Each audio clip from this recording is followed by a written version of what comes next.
Synth Network.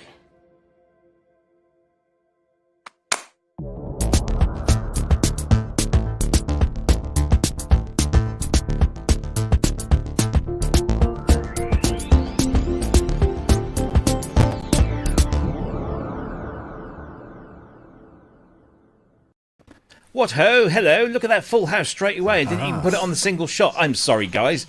Kent, hello, welcome. Wow. Of course, skinny your teeth or what, mate? Like I have been, if you look up in the Oxford English Dictionary the word twat, you will find a photograph of me. Okay. There we are. I'd basically forgotten that I decommissioned the studio this week. I was going to say, you're sitting on the other side of the room.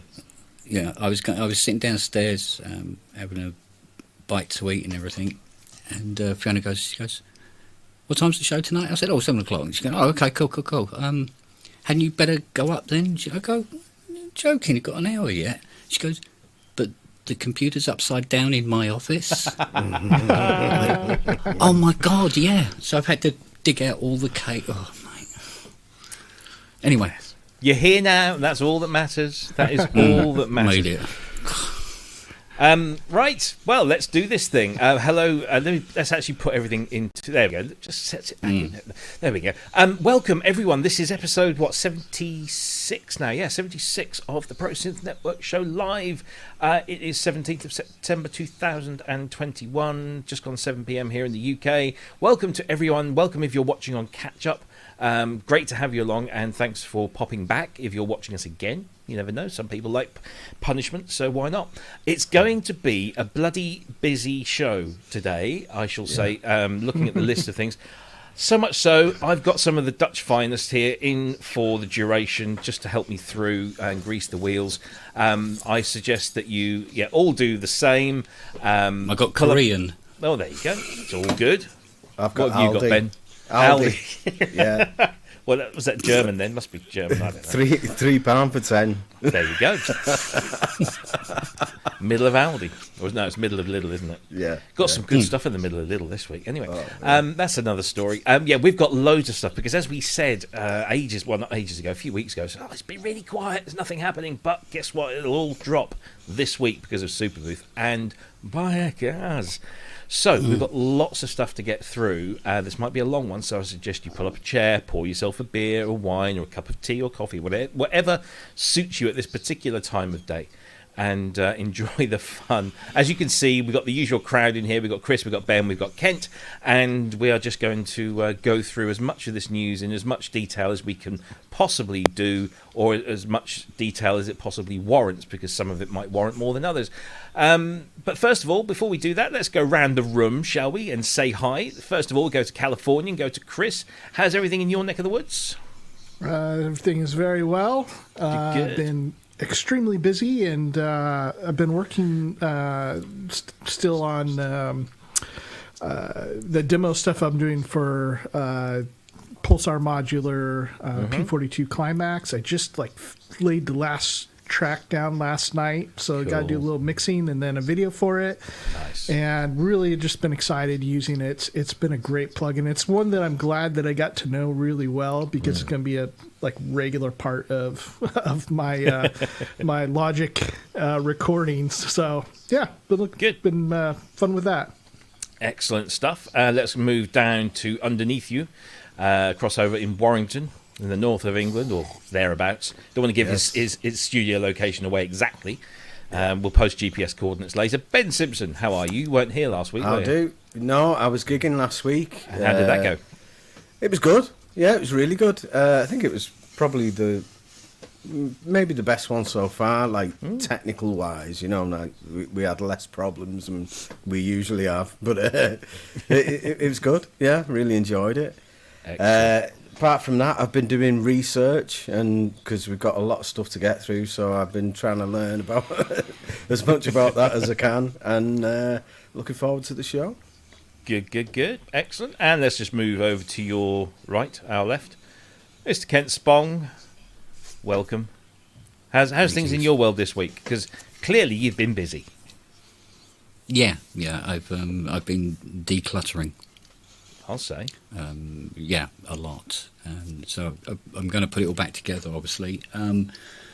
But no, I'm waiting for keyboard stands to come from Thomann.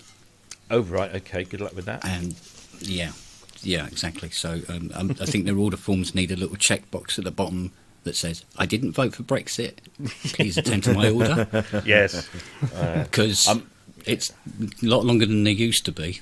Yeah, I'm hearing a lot of things, and Thomann aren't to blame. I'm sure they have processes that they have to go through. But Wagyu has just asked the question I was going to ask you: have you gone for Jaspers, or have you gone for something else? Of course, Jasper 150Bs, I think it is. Mm-hmm. Yeah, because I'm going to have to get a Hydra Synth Deluxe on it. Yeah. There you go. Somebody's at the door. Right, I'll mute this and you go and do the first topic. Indeed. So, Jaspers. I mean, I've got 150. That's a 150 behind me there. 150. I can't remember what it is. It's the 6th tier, so it's 156 something or other. And then that one is the 154, but something, because it's got the straight legs at the bottom, just there. Oh, yeah. So you can put stuff underneath it. And it's on casters as well, but I got that so I could put all like the rack stuff underneath. But I'm regretting it now because that's essentially 2 keyboard spaces that I could have had. So, yeah. And they're not cheap, and I think they are only available. I mean, certainly in the US, Jaspers are incredibly difficult to get hold of. I'm told, and in Europe, I think the only place to sell, I think Thomann and maybe DV247, which is basically a music store. Again, in Germany, because Jaspers are German. But Manny said in the chat that he gets stuff from Thomann faster than Sweetwater, so that's interesting. He's just an hour or two north of me. Yeah, but see, California didn't have Brexit. Yeah. And that's the thing. So, yeah, it's quite shocking. But there you go. Never mind. Good luck with that. They are, as far as I'm concerned, some of the best stands I've ever had. So, this is a Jaspers here. Yeah. Just to the right of me. Yeah, they're really, brilliant. Really nice. Yeah. I saw that in half once. I made it about that wide so it would fit in an alcove in my old studio. But this is the thing with Jaspers. You just buy the connector things and you can put it all back together, kind of. You cobble it thing. Yeah, it's very good. Very good stuff, but worth the money. Right. Let's dive in, shall we? Let's see, what have we got here? Let's go into the first. Oh no! Before we do that, let's go through the housekeeping. Of course, you're on YouTube. Most of you are watching us on there, I'm sure. Of course, you can join us on Facebook, Instagram, and Twitter, all at the same handle, whatever you want to call it. If you want to donate to us, because we'd really love it if you do, and thanks to everyone that has donated so far. We were doing a bit of accounting earlier this week. We are more than paid for at least another year beyond the end of this one, and maybe some beyond that, and maybe we can do something interesting with what else we've got in there. But yeah, we're going to be on the air for the foreseeable. Sorry about that, but there you go. But thank you ever so much. Of course, if you can, and you haven't already done so, please subscribe, hit that bell, like the video now. Do it now, not after the show. Do it during the show, because apparently that helps a bit more. Does it? And unbeknownst to me, the other day, Chris informed me that we have now breached the 900 subscribers mark. Yes. We're almost Big to time. 1,000. We're almost to 1,000, and then you can send us money in the chat, for example. Yeah. So yeah, please do subscribe and like the show and hit that bell and all that gumph. We'd really, really appreciate it if you do. Right, let's get this set up for what is going to be the first of many, many, many news topics. The first one is going to be this one, and I'm doing these really kind of in no particular order, although I have kind of grouped them kind of hardware and software, and then there's some sundry bits at the bottom. but I will be asking each of our guests, co-hosts, how long they want to spend on this, because there's so much, and there is only so much time that we can spend. So let's go for the first one. This one's been teased somewhat over the last couple of weeks with big red knobs, misses. But this is the Waldorf M wavetable synthesizer. It's being billed as the new microwave 1.2 XT and also PPG wave, because apparently they've imported all of the PPG wavetables into this as well. Comes at the moment only as a very nice, lovely looking desktop unit with nice big round buttons and big red knobs and a tiny little screen over to the right there. But early demonstrations, of this do sound very nice. Let's have a quick listen to one of them.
There you go. It's quite impressive demonstration there. That is the Waldorf M desktop wavetable synthesizer. It has 2 wavetable oscillators. It also has analog VCAs, analog VCFs, 16-bit wavetables, a bit reduced to 8-bit and 240 kilohertz non-anti-alias sample rates are offered. A whole bunch of stuff. I mean, it really does look like all of your Waldorf wavetable dreams have been cobbled together in a sturdy, bulletproof case. I love the look of this. I love the sound of this. I've always loved that kind of wavetable sound. But what do you guys think? Let's go to Kent first. Going to put him on the spot. Any particular thoughts about the wavetable, the M? I was wondering why it was 1,700 quid. Mm-hmm. That seemed a little up there. But it does sound really great. Yeah. I must admit. Yeah. It's got that kind of almost like that wave vibe. Well, it's that kind of classic kind of combination of that digital oscillator and the analog filters that just really kind of gives it the best of both worlds, isn't it? Yeah, exactly. Yeah. So nice. It's not normally my cup of tea, but I like it. It's not cheap, but I'm sure that it's good. The build quality is always good. Chris, have you got any particular thoughts on the M? Yeah, looks gorgeous.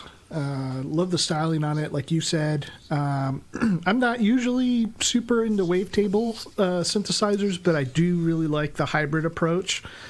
And obviously with something like this, it's a little more specialized. So kind of echoing Kent, like maybe a little bit high on the price, because I think that the thing that makes that you immediately think of is like the price difference between this and the Iridium is not so much that, considering how many more features the Iridium has. So I don't know, like if I were in the market, I would probably head all the way just to the Iridium instead. But I know that this is going to make a lot of people happy at the same time that love their...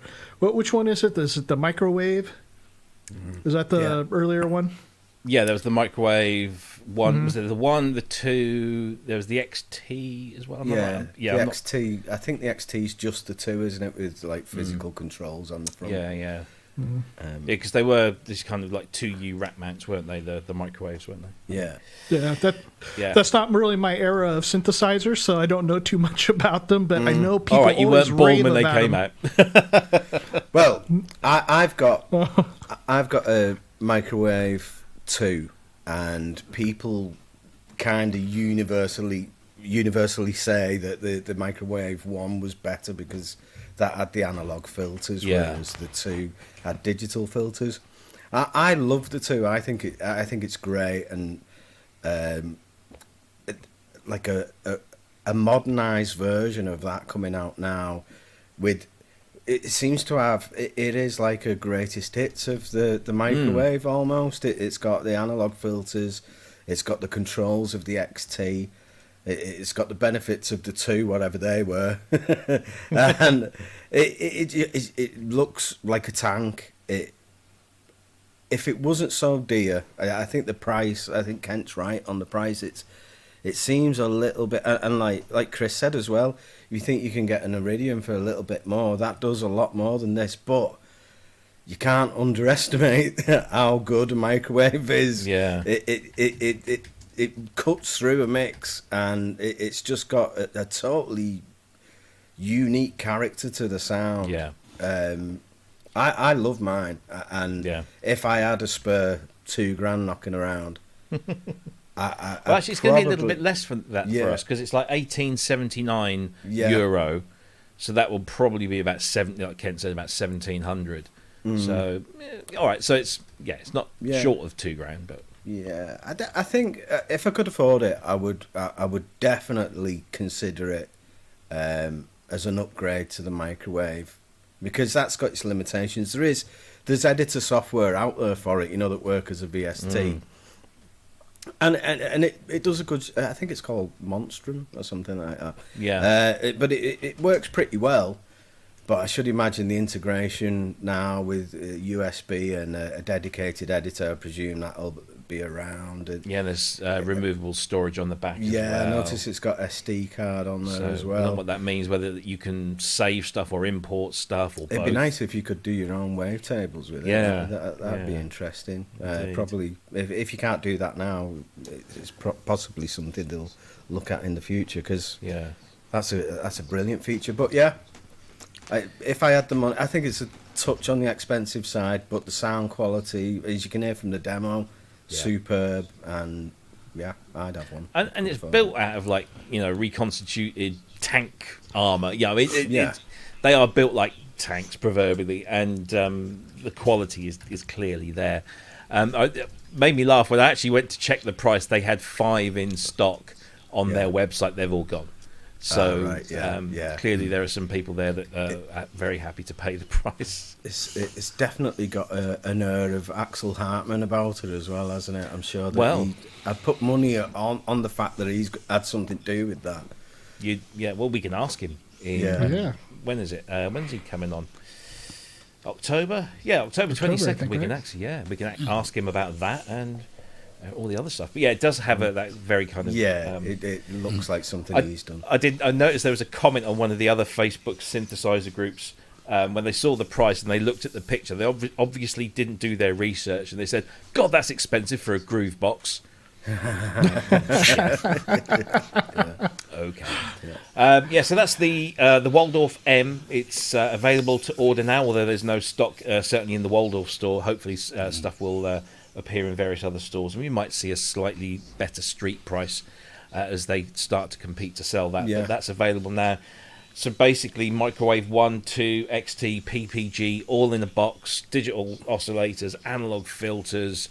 It's an amazing machine if you can afford one. So there you go. And I'd say the other thing that makes me laugh is we had one of our esteemed users on our Facebook group saying, "Oh God, not another wavetable synthesizer." And I'm thinking, well, all right, so we've had a glut in the last maybe year or two, but let's be honest, we've had way more of everything else. I think it's quite nice to see the battle of the wavetables. Because the other thing that we saw announced last week, of course, was the Hydrasynth Explorer and Deluxe, which really seemed very, very good. So much so that Mr. Spong, you placed an order for one, didn't you? Any idea when that's coming through?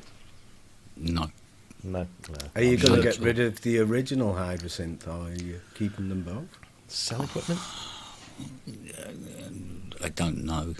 I kind of like the idea of having both of them. Yeah, I know you're a fan, so Yeah, a huge fan. Yeah. it's a hard thing to get rid of, isn't it? When you really like it, I can't remember whether your looks. whether they said that it would be possible to polychain those at all. I doubt. I mean, it's, what is it polyphonically? 16? Yeah. 8. Yeah. Or it's 8? Oh, is it? well, yeah, the regular Hydras 8, Hydrasynth the is deluxe Oh, this is deluxe 16. Yeah. Yeah, the new one's That'd be interesting. Yeah. But even just MIDIing them together might be fun. So Yes. Yeah. Absolutely. we'll see. Right. And then I'll Indeed. let you know whether I'm letting it go or not. Yeah. that new keyboard is going to be amazing, isn't it? Yeah. I'm actually really intrigued by the small one because the specification of that sized keyboard is amazing. It's it's insane, really. But there you go. That thing is going to sell so well. Yeah, I've got the desktop. In fact, I think it's behind me there. Yep. And man, I'm still thinking about that deluxe. Wouldn't that be nice? Yeah. Absolutely. Well, another new synth. Well, I say new synth. A new version of an existing synth that went down really, really well over the last year or so. Was this little puppy from Bristol-based UDO or UDO? I don't really know. I'll just say UDO now, because somebody did say to us last week what UDO stands for, and it's something Ultimate Dance. Unidentified dancing objects, I believe. That's it. Yeah, that's the one. Yeah. So there you go. But this is the news that that UDO have launched the desktop version of the Super 6. So it's essentially all of the Super 6, but in a convenient desktop module that can be mounted either on the desktop with feet. You can have it on a Visa stand. You can even have rack ears, so you can put it in a rack, although it doesn't really show it well there. As somebody pointed out, the power switches on the top surface at the back. So if you do rack mount this, you're going to have to leave at least one new rack space or something to turn it on or off, which is a shame. But an interesting development and twist on the Super 6 paradigm. Lots of people were talking about this image, actually, and saying that it seemed a bit skew-if. I can't see that myself. I think if I'm trying to point to the screen, thinking that you can see. Yeah, we can all see that, Ben. Yeah. Well, this edge here, you see this edge here. It's on the left. From that. Yeah. The edge on the left is shorter than the edge on the right, and it should. Oh, here. Yeah. No, the top bit. The top right. bit. Yeah. That is shorter than that. But it's longer than that. It's longer than that, and that's like throwing people's vision out. I think it kind of walks. It's because it slopes down a little bit, so I think that's what's throwing off the aspect. Plus, you have the other angles. Yeah, you have so many lines on this drawing that I think the brain is probably. Yeah. I don't know. We have to say lines intertwining. Yes, indeed. But does this make anybody want to buy a Super 6 even more? It does with me, yeah, because I haven't really got the room for another keyboard, and I really like the sound of the Super 6. It's so huge. It sounds huge. I love it, and I thought, what do we get rid of the Hydrasynth? Do we get rid of the what do we get to make room for this? And I can't. But like now this one's come out, and I love the options that you've got with how you want to use it. You've got them little feet that pop up at the back if you want to just have it on a desktop, and I'd have it rack mounted. But the attention to detail that's gone into it as well. I was watching a video with, is it George? He was going on about like how like the sliders didn't feel right at first, so they got they wouldn't fit in the case, so they got them made smaller, so they had the same feel. It's just like, it's really nice to see somebody care so much about what they're doing, and the product is great as a result of that. You know, everybody who's got one absolutely loves it, and the sound is testament to that. It sounds incredible. The build quality is fantastic. just think, yeah, again, it's even more expensive, isn't it? But like, if I had the money, I'd have one. Yeah. Well, this was going to be my next point. We spoke about the M being quite expensive. This is even more so. Yeah. I was just thinking about that myself. And I remember I was watching, I think, the video that you were talking about, which I think was the Sonic State interview that they did. Yeah. And he was going on about this one, talking about the attention to detail and how well it was built and all this. I'm thinking, I cannot question that at all. And then when Nick asks the $6,000, or should I say the $2,500 question, how much is it? I was like, what? That's a lot of money for a desktop module, in my opinion. I don't know. What do you think, Kent? Is this something you would splash out on, or would you prefer the keyboard version?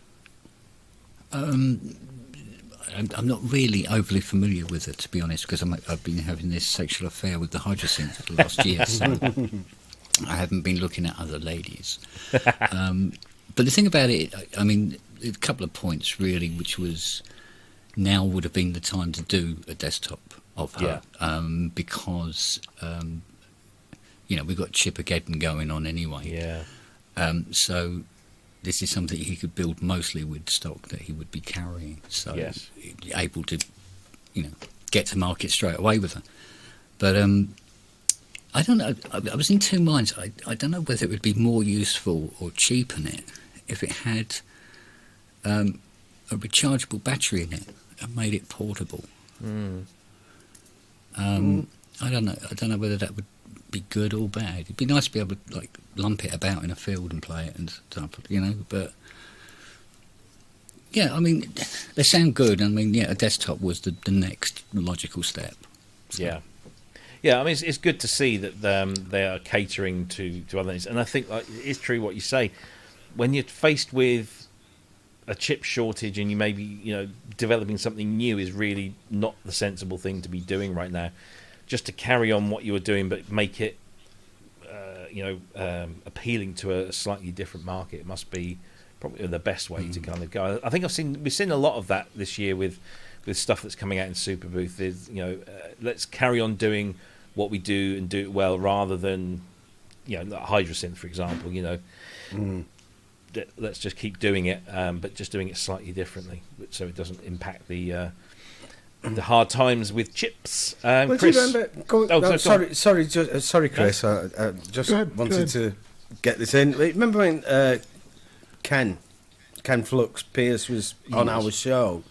He was hinting that these new Hydrosynths, not on the show, but he was hoping that he might be able to talk about some 2 exciting new products from ASM.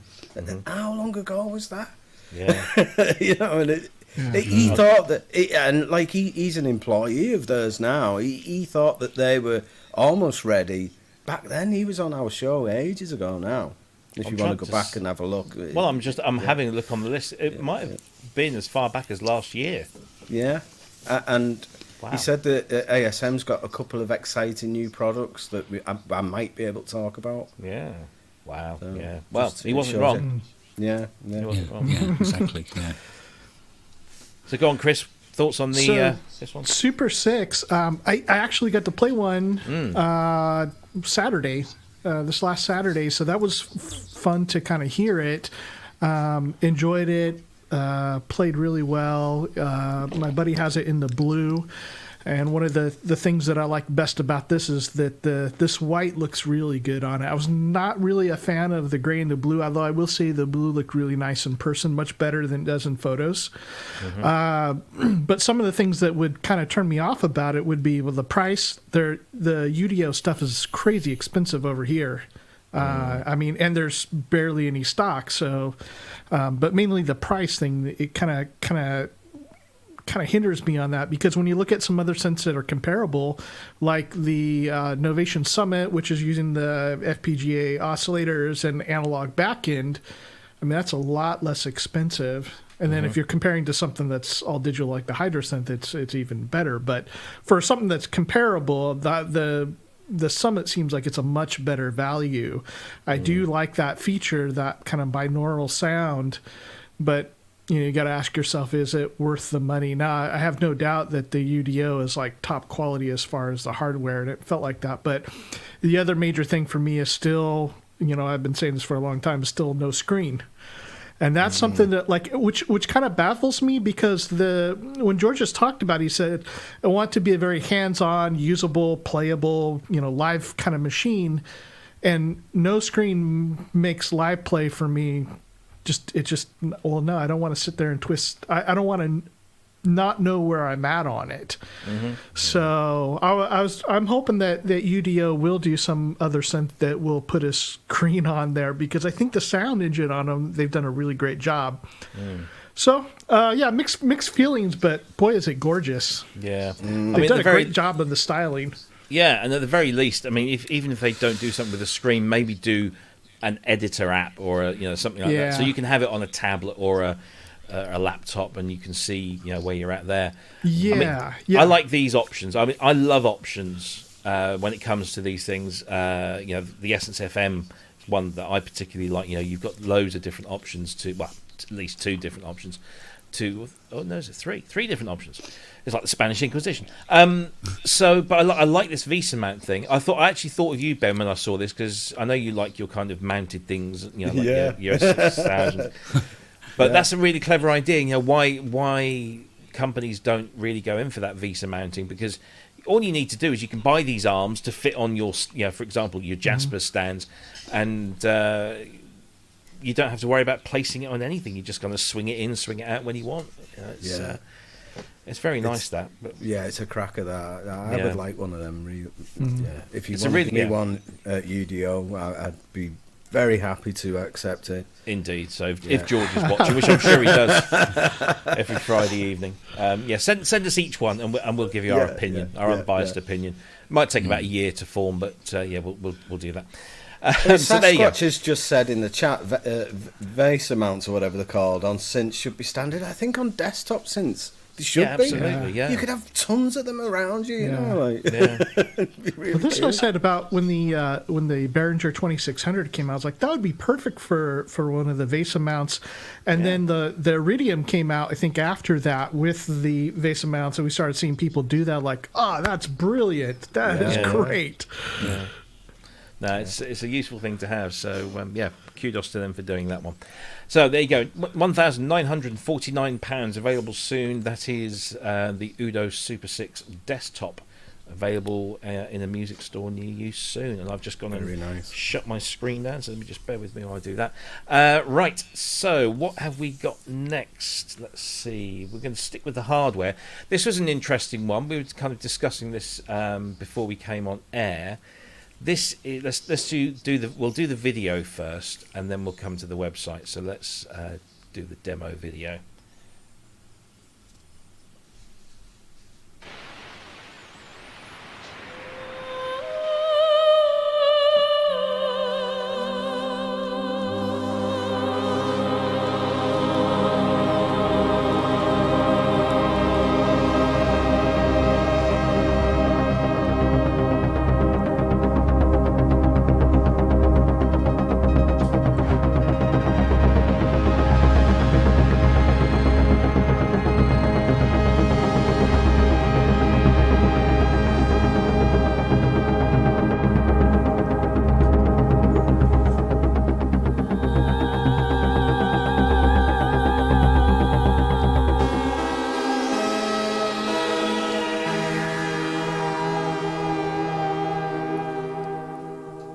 Coming in November 2021. It's a slightly strange promo video, that, because it had all these kind of almost a Stranger Things feel to it, and then cut to shot of said box, and it comes across with this kind of rather feeble sound, which is kind of what biased my opinion of it when we were talking about it earlier. I wasn't really impressed by that, but I'm sure I should be proved wrong, because these guys do some incredible stuff. Let me just bring up the details page. I don't think there's a huge... here we go. What's it called? So I'm not entirely sure the best way to pronounce this. Not got a clue. Is this NYMPHES? Is it just NYMPHES or Nymphs? Nymphs. Or Nymphs? No. Yeah. No, they're a Greek company, NYMPHES. So it's two syllables. Right, there we go. Really? Every day's Yeah. a school day. Oh, there's somebody I've got to go and punch in the face. 'Cause they said it's called nymphs after the nymphs. Well, Oh, it okay. is. It is called after the nymphs, but I guess the Greek, as Chris says, the Greek pronunciation must be slightly different. But, well, I say slightly different, it's accurate. We're slightly different. It's an all Those analog. Greeks getting it wrong. I know, honestly. All analog synthesizer except for the reverb, which is digital. 6-voice polyphony, lush digital reverb developed by Dreadbox. 12 envelopes, 7 VCOs, 2 envelopes per voice, 1 LFO per voice, and a generic LFO. 6 different playing modes, 98 preset memory, which I think is a bit, well, I suppose it's a small unit, but still a bit stingy. MIDI over USB or regular 5-DIN, compact. It's an interesting little polyphonic synthesizer from Dreadbox. It's a very simple layout, isn't it? When you look at that front panel, it's very straightforward. Whoops. So you got oscillator, filter, envelope, and LFO. It can't really. It's not going to give anybody gas, is it? Looking at that, it's No. like there's nothing there to get you excited, but the sound of it and what's possible with it, it's great. I mean, it's 500 quid, I think. If you spent 500 quid, if I spent 500 quid on that, walked in, I said, "Oh, I've got my new synth," and I showed it to Vicky. She boot me in the head or something. It's like, what are you doing? That looks absolutely rubbish. And to be fair, I've got to be honest, it does look a bit rubbish, but it sounds awesome. It's kind of like a little tiny Juno. It's boss. I think it sounds great, mate. It sounds great. I'd love one of these. Yeah. Oh, it's a nice little thing. I just wonder how special it is to warrant a £500 price for a small desktop synth. What do you think, Chris? Yeah, it's a clever little thing. So in one of the demos, they were talking about the voice modes. I'm sorry, I don't know what they call them. That's what I'm calling it, voice modes. Yeah. So it's one oscillator for 6 voices, but then you can set the voice modes differently. So like just like a matriarch or something like that, where you can have it unison for 3 voices or 3 voices playing or 6 voices playing in unison, depending on how many notes you want to play. I'm messing all this up, but so like those kind of detuned oscillator type stuff that you would want to do, you can still do on this. You'll cut your voice count down, but you'll get 2 unison oscillators basically, or 3, or however you want to divide it up. Yeah. It's one thing I've only just noticed about this. So on the rear, it's very minimal connectivity-wise. There's a single output, a headphone socket. The MIDI is, I believe, 3.5. But I think it comes with a 5-pin adapter in the box. What is nice is USB-A for power. So only USB powered. So it's either powered by your host computer or by a power pack of some description or a power supply. But it's USB-A, which B. Sorry, B. Yes, Yeah, sorry. B. I always get these mixed. I've been messing around with all sorts of USB converters this week. I keep getting them mixed up. So yeah, USB-B. You're right. But much more solid a connection than the blue and micro USBs that we tend to see on these small desktops. So that's nice. Very glad about that. But I would have preferred it to have a mains power option, even if it's a wall wart. I would have just preferred that because USB, if you're not by a computer, can be a little bit awkward. Is that just power, or can you send MIDI down that as well? It'd be nice if you could just have one connection. Yeah, right. Yeah. Great. Which then begs the problem that if it's a USB for data and for power, and you're using your computer as the power source, you're going to get ground looping.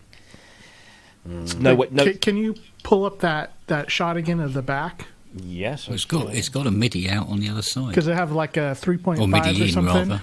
Yeah, it's got a TRS. Let me just bring this in. So you've got a TRS MIDI in, which I believe, according to the blurb, it says that you can have a DIN. Yeah, so DIN 5 to 3.5 mil adapter is included. So if you're using 3.5mm for MIDI, that's fine. But if you want to use a regular, you can do that. So yes, you can power it from the USB and MIDI it from the MIDI port. But I know a lot of people just like, it would be nice single cable, and Like you're going to get ground loops. Yeah, you're going to get ground loops, and there's just no avoiding it. So you've got the options. They say you can get 50 playing hours out of a 20,000 milliamp portable power bank. Again, I don't really like to power my synths through a power bank, but there you go. There it is. That's the Dreadbox NYMPHES, as we've been told, and it is available for €499 coming in November of this year. Least visually impressive out of everything we've seen so far. I'll give you that. Best value and pretty decent on the sound. Yeah. Well, I can see why it costs so much, because Ken Loach is a very expensive director. Because that video was very Ken Loach, wasn't it? But what I thought was interesting about it, it's going to be another one of those. It's like the Electro Harmonics, where when it came out, everybody's going, "It's a bleeding toy, mate," and then it became a classic. Yeah, very true. Could and be. then very sought after. Yeah. There's no doubt that these guys make good gear. So we should not dismiss them lightly. Again, if you want to send us one of those to test out, we'd be more than happy to do so for you. Or a t-shirt. Rustic has said in the chat, the Waldorf M is no eye candy in my honest opinion. I think it looks great. I actually kind of like the Waldorf M. Yeah. Well, horses for courses, indeed. Beauty's in the eye of the beholder and all that. Talking of beautiful things, this came out from Erica Synths, which I kind of dismissed out of hand a little bit to start with, and then listened to it and thought, actually, this is rather nice. Let's bring this one up first, I think. So this is, I hope I pronounced it right, it's the PÄRKONS, which apparently is Latvian for thunder. Hence the tagline, thunderous drum machine. The PÄRKONS HD01 is an analog drum machine. So basically, you have 4 sequencer tracks and 4, I guess, noise generators or oscillators. So if you look at this image here, you see first pair, second pair, third pair, 4 pair. They're the voices, and then you have this step sequencer in here. And it just the demos I've heard, which I have to say have not been the best demos in the world, because they've only got the one of these at the show, and it's typical kind of show audio. But let's see if I hope I hit the audio button on this. Here we go. So this is Heimbach.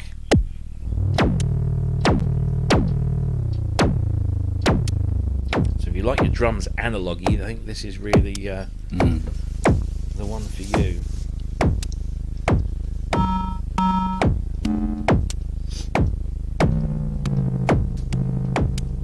Very industrial, isn't it?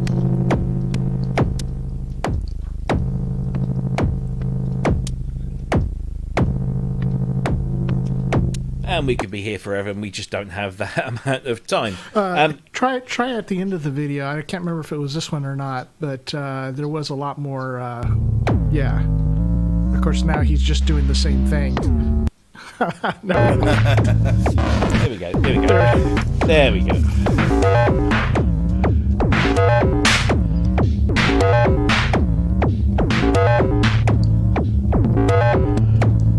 Yeah, I mean, it's definitely got a very unique sound to it. It is big and booming and in your face. You were making some very agreeable noises there, Kent. Yeah, I love this. Yeah, I really like this. If I'm not doing strings and stuff like that, I'll be doing crazy shit like that instead.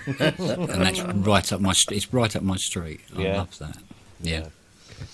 It's a nice, solid-looking thing. You looks like you could kill somebody with it, which is always a good sign. It's always handy. Will this be making its way into your set list, Ben? I saw it, I saw it and I thought, oh wow, I've got to have one of them. It just looks like that you're supposed to wear a lab coat when you're using it. You've got to have those. Remember those old computers that used to have the reel-to-reels? You need one of them behind it. Yeah. And a lab coat on when you're using it. And I don't know if it's the demos I've heard or what, but I wanted it to be a bit better. It's got like loads of balls to it and everything. It sounds great, but the demos for me weren't really doing anything. I want to hear somebody who knows what they're doing using it, and then I can make a decision on it. But at the minute, I'm excited by the look of it and what I feel it can do, but I haven't heard that coming back at me yet. You know. Yeah. It does have that kind of, especially when it's in this paint job, it does have that kind of 1960s computer controller type vibe. Isn't it? It does. Those knobs look amazing. But yes, it looks right. It's €1,650 excluding VAT. So let's bump that up to nearer £2,000, whichever country or currency you're using. Again. Something else that's not cheap.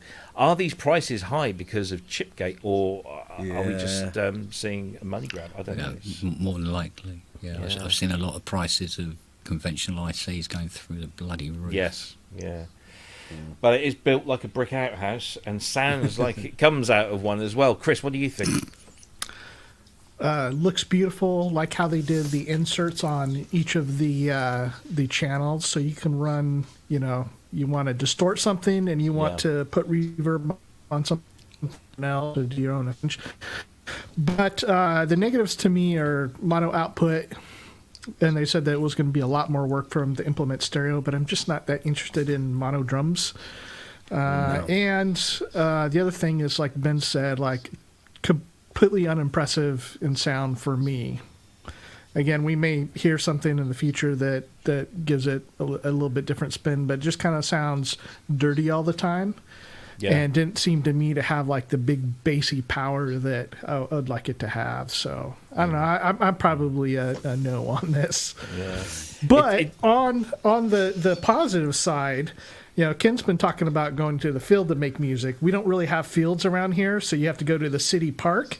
And if you go to the city park, you may need to defend yourself from somebody. So that'll come much better than the Dreadbox will. Yeah. The sound to me is, I want to say it's like a one-trick pony, but it sounds like it can only do a particular kind of sound. It doesn't sound as versatile. And if that's your thing, there goes the bell again. If that's your thing, then it's going to be absolutely perfect and probably the best thing that you've ever bought. But if you're looking for a varied drum machine that can do maybe a bit of everything, this may be not up your street.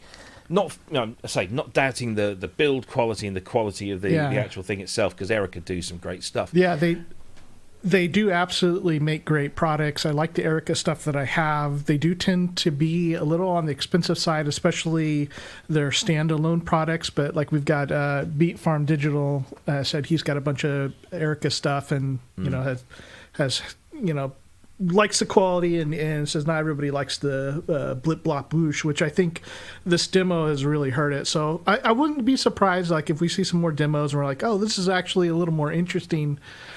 Still mono though. Yeah. I think also what you have to take into account is that a lot of these people that are demoing it, this is their first time with the machine. Yeah. And because of the nature of the event, there's not so many people being able to do lots of crazy things with it. So in time it might prove to be.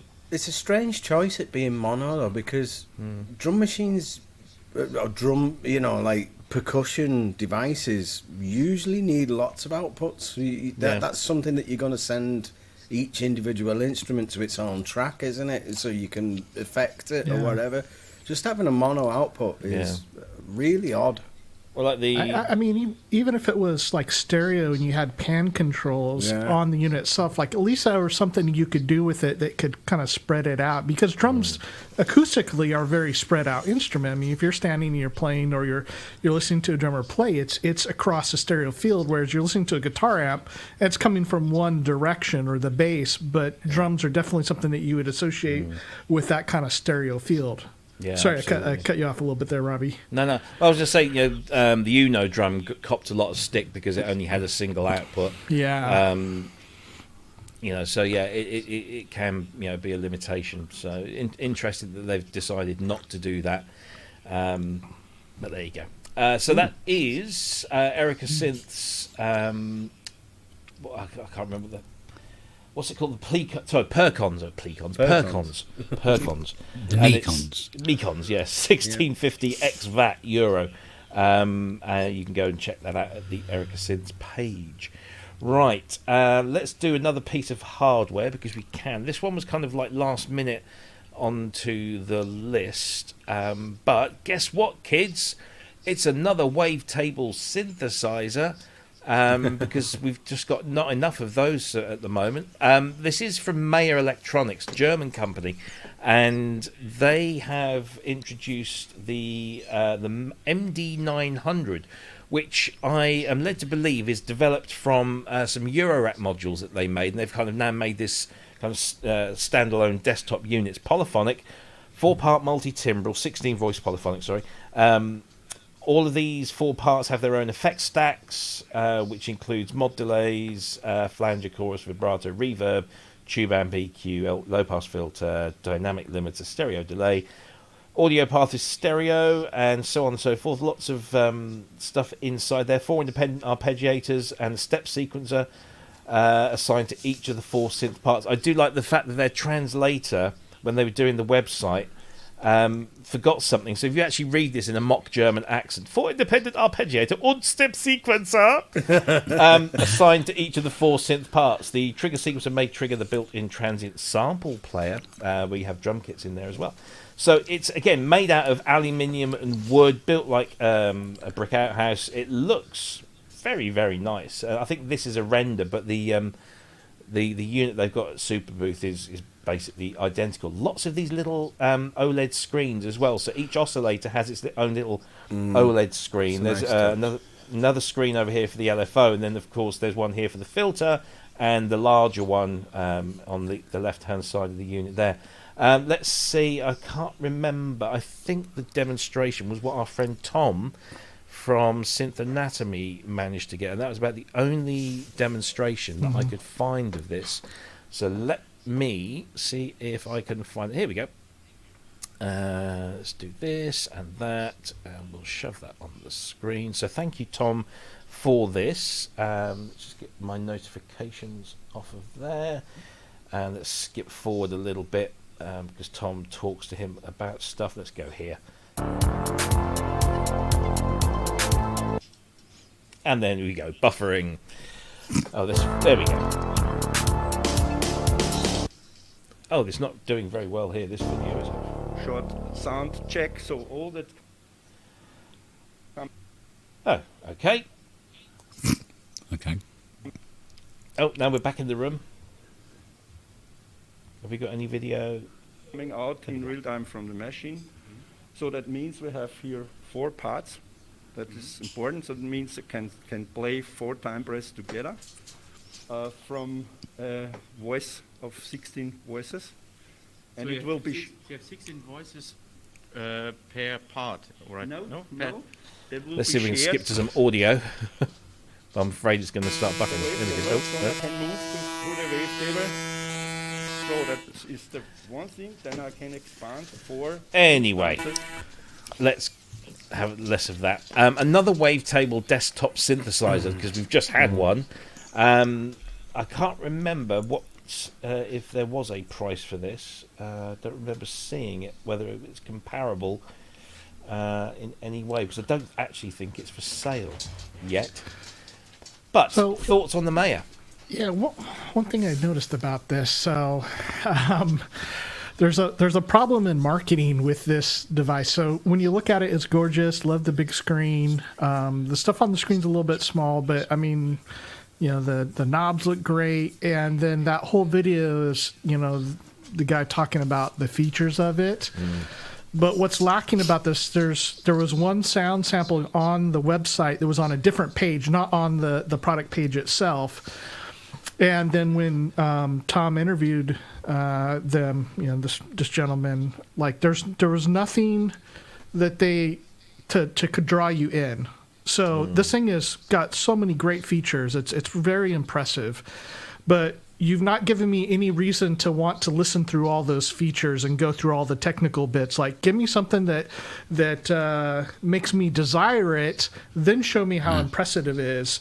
Because there was none of that. You know, like, and it seems like a lot of the designers are like that. Because I noticed on some of the Sonic State coverage, it was very much like, well, show me some sounds first. Okay, well, let me go over this. Well, show me some more sounds again, like where they're trying to help the demonstrators to show, like, you got to give people a reason to want this. And I kind of felt like this was like, you know, I'm going to reserve judgment on it because I think feature-wise it's amazing. But the little bit of sound and like showing the features didn't really draw me into it. Do you think, again, this is another case of a manufacturer saying, look, you know, we've kind of got all the technology and probably the components in stock, because apparently this is derived from a bunch of Eurorack things that they've done, and let's see, can we cobble it together in some other form and come out with a new product to appeal to a new marketplace, but not do, you know, anything that's hugely different? I mean, I don't know, what would you prefer, Kent? Would you prefer the Waldorf or one of these? I don't really know, to be honest. Probably neither of them. Yeah. It's always the same with these wavetable synths. It's that the demonstrator at some point says, "Oh, you know," he goes, "We can now sweep through the waves," and he does through the waves, and to me, it just sounds like an electric shaver. Can you just give me a string pad, will you please? Yeah. You know, because it is just like, yeah, brilliant, mate. Yeah, move on. Play with some decent bloody patches and give me an idea of what I can do with this when I take it home, please. I do wonder if somebody at Mayer is kind of kicking themselves. Oh, damn, we dropped our synth just at the same time as Waldorf dropped their M, But on the other hand, I've been trying to find a price for this. I don't think there is one yet. I can't remember whether Tom asked him about it in the video, because it was a couple of days ago I watched it. But it's got to be kind of ballpark, I guess, with the Waldorf. So one thing that's of interest, though, is that this is being marketed as a virtual analog, not a wavetable synth. Like on their page, that's what it's saying. It's got several extended synthesis architectures in it, hasn't it? Yeah, but it's kind of there is a so the voice structure. The heart of the voices are two aliasing free oscillators. They have two different modes: wavetable or algorithm oscillator. Each of them can run in 4 instances with detuning capabilities and spread. The wavetables are stored in the file system and can be updated. Should one or more wavetables have less than 256 waveforms, they will automatically expand to 256 variants. The algorithm oscillator is used to generate classic waveforms, but more in a variable form.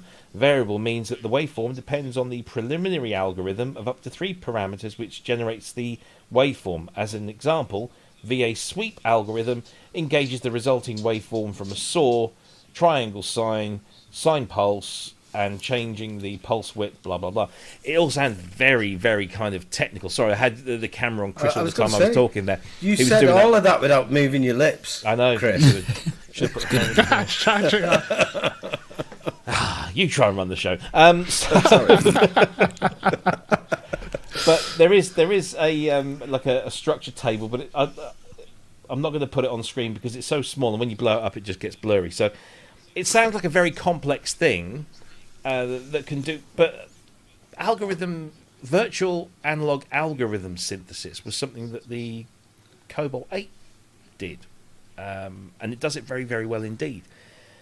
So again, I'm not entirely sure. This When I thought about that, I thought, oh, hang on, this is like an Argon 8 and a Cobalt 8 in a box, because it kind of has the wavetable thing and this extended virtual analog thing as well. But it's an interesting thing. And again, somebody new on the scene, somebody, you know, to have a look at. It's just different. What do you think, Ben?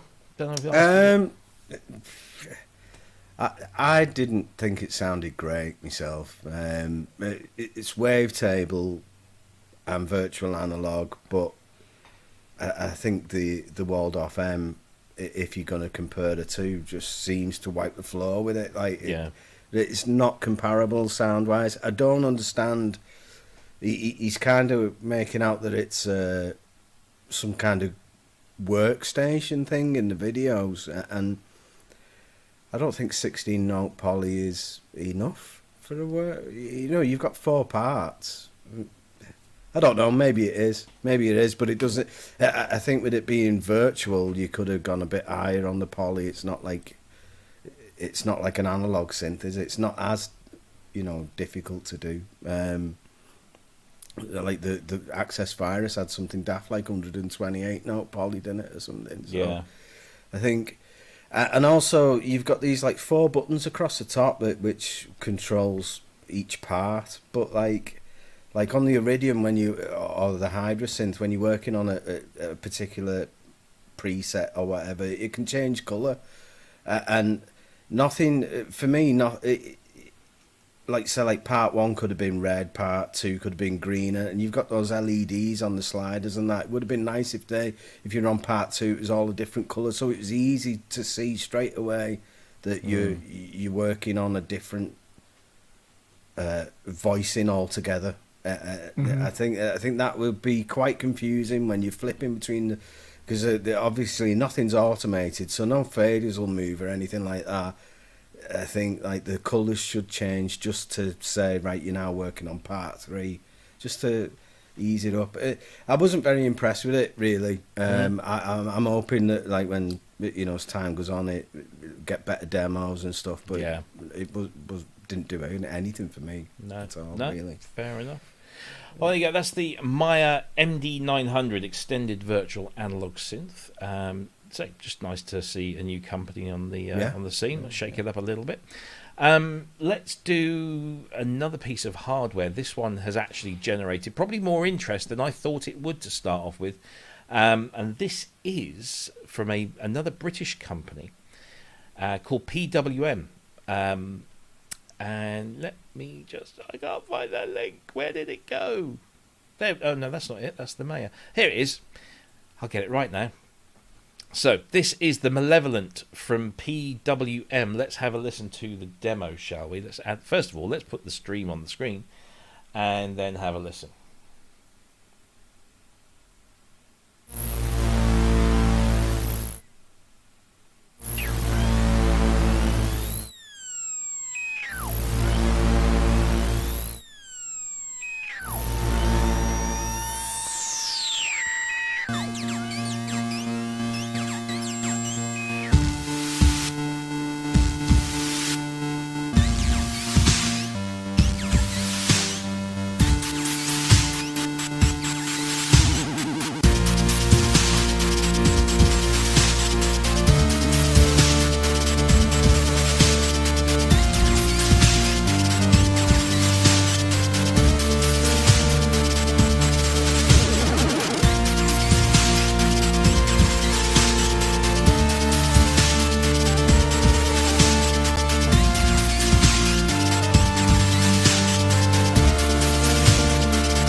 do like the sound of that. That's quite an impressive little synthesizer, isn't it? That's one of the best synth demos I've seen Again, in years. yeah. It's a belter. That it's really good, and it's got like a bit of a sense of humour in it as well. When all those Some of those screens patch come names. on, it makes me chuckle. You know, Carp It's like- fishing. I mean, honestly, some of the patch names are incredibly good. Yeah, yeah. I was talking to James Dyson earlier in the week, and he's saying one of the toughest parts of sound design is coming up with an appropriate, name Yeah, for that patch. yeah. And they've Definitely. they've gone to town on that. Yeah, so this is a new British monophonic semi-modular synthesizer. It's 100% analog. The full specifications. Let's have a look at the full spec, shall we? Because it's quite an impressive little thing. Let's bring this up on screen. So, pure analog signal path, designed by Future Sound Systems. 19 outputs, 19 inputs, 3.5mm mono jack cable patching. So 2 voltage control oscillators, saw triangle pulse outputs plus mix. I was just looking for the filter information there. 2 frequency modulation inputs, coarse fine tune, FM1 and 2 mod amounts. LFO, multimode, 2-pole VCF filter, low pass, band pass, high pass. 2 times frequency modulation inputs with amount control. I mean, they've crammed a heck of a lot in here. USB bus powered again. MIDI in and out, headphone out, line outs, analog clock in and out, USB MIDI to 1 volt octave CV and gate conversion, joystick control, which we saw used to great effect there. There's arpeggiators, 32 velocity sensitive mini keys with an octave shift of plus or minus 4 octaves. You get 5 patch cables in the box along with a power supply and the USB lead, and it retails for $499 or $579 if you're in Europe. I don't think that's a bad price at all for a synthesizer that is that flexible in terms of its tone. I mean, somebody did say in the Facebook group, because I posted a link to this, does this mean you're going to get into modular? And no, it doesn't. I'm not going to... I don't class this as getting into modular, but it's certainly, you can see this is a very interesting piece of kit. Who wants to go first on this one? Don't fight. Go on, Chris, you laughed. You're on. You're right, mate. Go for it. So I'm trying to think, because the price range of it is pretty close to that Dreadbox NYMPHES. Yeah. So it's like, which would you prefer? Like, this seems to have a lot more features. Oh, yeah. But I would say I probably like the tone of the Dreadbox a little bit better. But great to have options in this price range. Absolutely. You'll be gracing your desktop anytime soon, Kent? Oh, God, no. Mini keys. That's the thing. If that came with no keyboard at all and just MIDI in, yeah, fine. I think it sounds all right. SH101, anybody? And yeah, fine. It's kind of good price for it as well. But yeah, the mini keys, that's an automatic. Sorry. Yeah. Move on for me, really. Oh, well. It's going to be a good starter keyboard. Yeah. I mean, Christ, I wish we had £400 keyboards that were doing that when I was a kid. Yeah, Yeah, absolutely. Absolutely. What do you reckon, Ben? I liked it. I love the way they've presented it. I think that they really seem to really know what they're doing. The demos are great and everything. It looks to me like it's the. Do you remember the CSO1? It's like it's like the big brother of that. It's like it's got like a CS feel to it, done in a Roland. A Roland Aria style or whatever it was called, that green stripe. Yeah. I think Chris is right. I think Kent's right, because I don't like the mini keys. I'm not a fan of mini keys, and that ruins it for me. But I like the joystick. I think that's reminiscent to the early Korgs.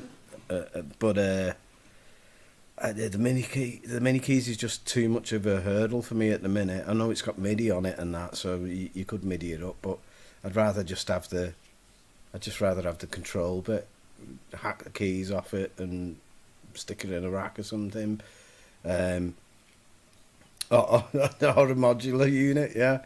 But It sounded okay. Chris is right for me as well. It's not as good as that other thing that I can't pronounce. The NYMPHES. NYMPHES thing. It doesn't sound quite as good as that tonally, but it's very interesting. It's great that we've got a British company making stuff, and it's a good bit of kit. I don't know why they went with the mini keys. Maybe as a cost saving thing, you know. Yeah, and the thing is, because it is mini keys, you can disregard. I mean, it's not going to take up a huge amount of space with that keyboard, and then you can MIDI it up to something else. But then you have two different objects. So yeah, I get it. I mean, maybe they will do a keyboardless version, because that does seem to be the trend. Yeah. Who knows? Yeah. But if you were going to put a gun to my head and say pick this or the NYMPHES, I'd pick this. Yeah. I'd go the other way. Personally, I would pick this one. So, We all want different stuff, don't we? We do, and that's why people make it. That's a great thing about music, isn't it? If we all just wanted the same stuff, it'd all sound the same. So absolutely. Yeah, I like it, but I can't see me buying it. I think it's priced great. I think that $499 is a brilliant price point. It's just the mini keys, really. The mini keys, and I'm not 100% convinced on the tone of it, but yeah. No, interesting stuff. There you go. PWM Malevolent. It's available soon for $499. Right. Let's lightly touch on this one because really. Excuse me. This is an addition to the Moog Sound Studio collection. So you remember we spoke about this a little while back.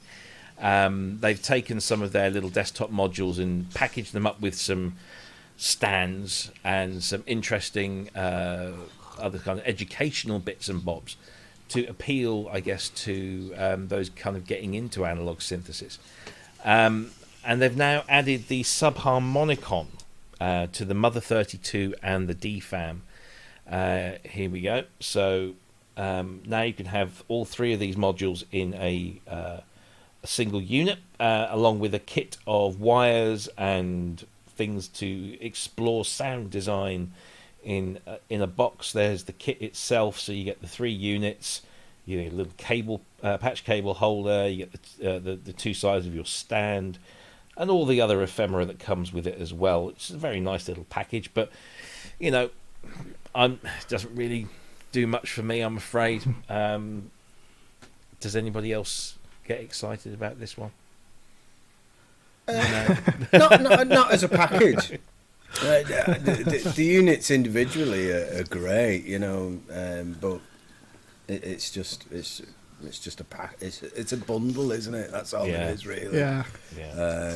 And there's nothing. Because you get the audio interface with this as well, don't you? I think.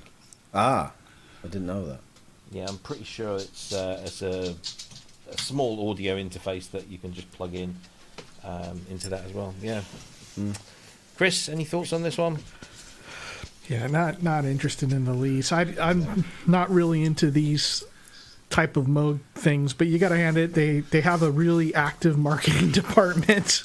This feels like it's the package for somebody with money that's like burning a hole in their pocket. Like, people with more money than sense, like, oh, this is and like I said, there's nothing wrong with it. There's nothing bad. All these products sound good, but just like kind of zero interest for me and as far as that goes, whereas something like the Matriarch or the One has a lot more interest. I know I'm going to risk alienating maybe some of our audience, but it does seem like something that a millennial would give their son for Christmas. Here son, here, make some electronic sounds for $2,000 with lots of colourful cutout objects and things. It just doesn't. I'm not so sure. I think that I think this is the where you have the people running the teenage what is it, teenage operator or whatever. Oh yeah, what are those little things? Yeah, pocket and operators. The little pocket operators and the teenage engineering stuff. Like it seems like skewed a little more towards a younger audience, and this feels like toys for an older audience to me. Yeah. Well, it's interesting, but $2,000 is not interesting for me. So $2,000, or to be accurate, $1,999. Yeah. Oh, okay. But it is very much like going in to buy a synth, and they go, and you get a free tent with it. but I don't go camping. Yeah, but you get a free tent, Yeah. and it's lime green. Yeah, Don't want a tent, mate. The only thing that I think really gives me, I think bodes well with this is that if they're just doing marketing of stuff that they're already making, hopefully that means our engineers are working on a Moog 1 update. So, yeah. I like your optimism. I like that. Right, we are doing pretty well. We're sort of like just over halfway through the show, and we've kind of got about halfway through this list of stuff. And hopefully we haven't alienated all the millennials and boomers in our. Sorry, it was a throwaway, rather a broad sweeping gesture. I didn't mean much. Can I just say, tomorrow is the ARP Synthposium. If you haven't bought your tickets, buy them now. And there's a whole bunch of great content that Dina Perlman and her team have put together. So that's tomorrow, the ARP Synthposium. Also tomorrow is we've got Ranzi's show, which kicks off usually about 1:45 UK time, whatever that might be in your neck of the woods. So that's tomorrow. And then we've also got Mr. Wiggly on Sunday at 7 p.m. I don't know what he's got for his 21st show, but he's going to have to go a long way to improve on his 20th show, because that was rather good. That was a lot of fun. That was well done, Kent. I don't know how I didn't about swear for guests. 2 hours. It was a lot of like. Yeah, the presence of Lula Ty May was is there strong. going, yeah, keep it down. Yeah, kids in the room. Nah, it was good fun. So yeah, lots of stuff. Then why to go aren't on. you swearing on this show? Yeah. Lots of good stuff going on this weekend. Art Symposium, because Superbooth actually goes on till tomorrow as well, so we never know, there might be more stuff coming out tomorrow. But yeah, so Art Symposium, Ranzi's show, and then on Sunday we got Mr. Wiggly as well. So I just thought I'd get plug in for all of those while we're here. I think, let me have a look here at my list. There's one other piece of hardware. Very quickly touch on this one.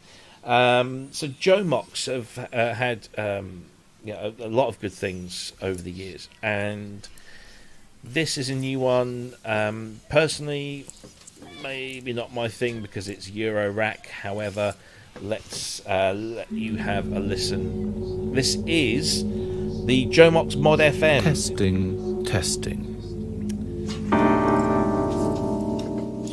Odd introduction there. Hi guys, I'm Jürgen from JOMOX, and I'd like to show you a sneak peek of the Mod FM, which is the brand new modular FM synthesizer, and it's an 8-voice, 4-operator digital FM synth with a versatile matrix. And plus, we have a filter module. That means that it's actually an 8-voice digital but analog synthesizer. You can also create analog pads with it. You have a good, great sounding filter. And when they made this, they must have put a call out to all the synth demo guys and come up short because they were all busy doing other people's demos, because this wasn't the best demo in the world, shall we say, from a musical perspective. However, it's an FM module and it's in Eurorack. It's a nice big unit that will take up quite a few HP spaces or whatever they're called. I don't know. I'm not into it. Any thoughts on this one? FM in Eurorack. Is there a place for it? Does this kind of seem like the worst of both worlds? Ooh, harsh. Yeah, no, it does. I wasn't impressed by this at all, to be honest.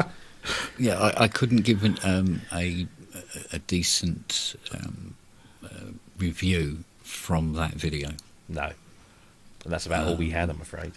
Other than I think the Germans are taking over the synth market. It does seem that way, doesn't it? Every unit is coming out and it goes, "Oh, this is our new unit." You go, "Wait a minute, you German?" Yeah, interesting. Well, that's unusual. Yes. No, it's but it's digital, but it's analog. Okay, cool. Sold.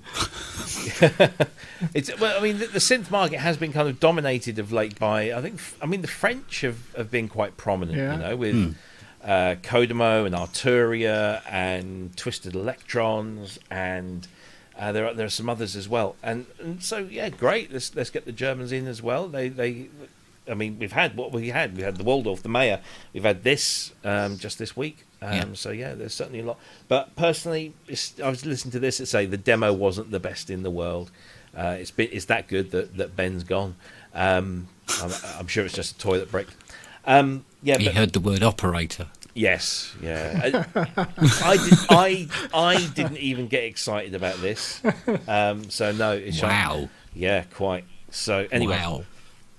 Any other thoughts on this one before we move on? Because we've got plenty more interesting things. Yeah, let's keep going. Let's keep going. Okay, Yeah. let's do that then. That way.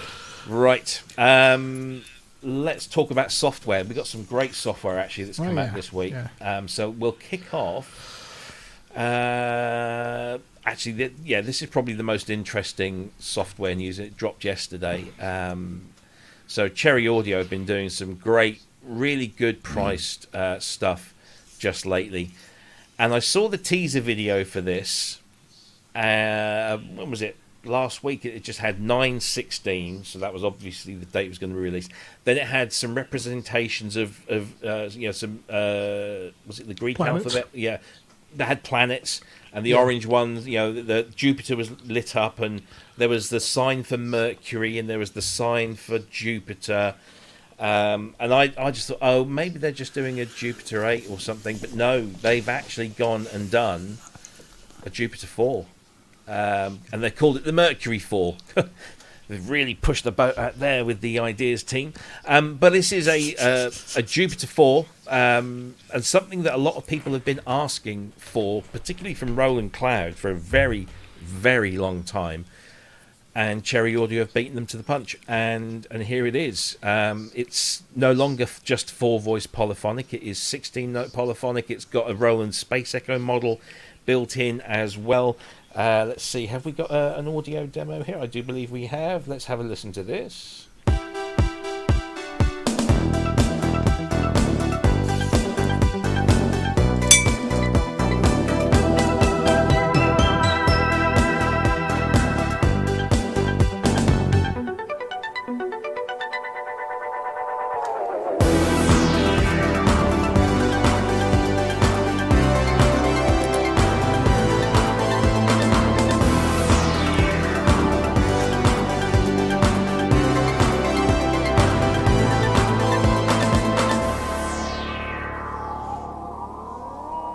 Of course, that's the best bit, $39.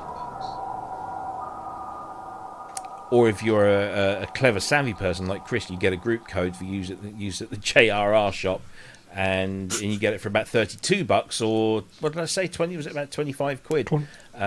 Yeah, which is not bad for a Jupiter 4 cloud. Simon Forsyth in our Facebook group yesterday said, "That's it. Roland Cloud is gone. I don't need it anymore. I've got this." It's actually quite nice, It's and I'm surprised that Roland are just dragging. Well, no, what am I saying? I'm not surprised that Roland have dragged their heels. They really do need to add some more synths to their range. They're far too many sample packs. Anyway, that's Roland. We're not talking about Roland. We're talking about Cherry Audio here. I bought this. It was kind of like an insta buy. I wanted to know what the fuss was about, and at 25 quid. You can't go wrong, and it sounds really, really nice. And what was interesting was that you go to the preset manager, and I went to the factory presets folder first. I thought, because I've not really had any hands-on experience with the Jupiter 4. No, I haven't had any. So I went to the factory presets, and I thought, oh god, that sounds really primitive, really. And then you go to all the other presets, and wow, they've really pushed the boat out on this, and it's a really, really nice sounding synth. Again, it's 39 euros or whatever it is in your currency. It's really nothing, let's be honest. What a time to be alive that we can have a Jupiter 4 software recreation. Kent, you must have handled some of the original hardware. I don't know what you mean. Not inappropriately, obviously in an appropriate fashion. Okay, all right. Yes, yes. So you've it's very good. It's Yeah. very good. I bought it. I haven't heard it because, well, I haven't got anything to play it on. Not quite. Yeah, so it's on the list of other libraries I have to download. So, yeah, it was really good. The price does it all. It's a no-brainer. It's, you know, even if you go, well, it doesn't really sound like Jupiter 4. It doesn't matter. Just come and buy it. Yeah. It's very, very good. It should be called the Mercury 16, though, rather than the Mercury 4. Because if they're going to do a nod to the JP4, making it look like the JP4 and everything else, Yeah. then they should have made it 4-note poly, shouldn't they? Yeah. You have the option, don't you, to switch? Well, I don't know if you've tried it, but you can actually limit the polyphony to the original. Wouldn't know. But Yeah. you can expand up to 16. Mickey, hello Mickey in the chat room. He wants to know, Ben, have you downloaded it yet? Mickey, I haven't, but Go ahead, I have got a excuse. very good excuse this week, and I'll be explaining that if we get round to the Arturia stuff. Oh, we will. I'm sorry I haven't joined in much on the chat because my keyboard's run out of charge, so I can't type anything. I know a few Spill people some have, Guinness on it. That'll make it work. a few Shout- people have shout said at the hello, screen. and I've just ignored them. I apologise. Yeah. Every 2 minutes, go. Hello. So apparently this was modelled on the guy from Cars, Greg Hawkes. It was modelled on his Jupiter 4, and he reckons it's very good. But Dr. Synth Manny in the chat room asked a very pertinent question: how much of the Cherry Audio stuff is true emulation stroke virtualizations versus a graphics on a generic VA platform?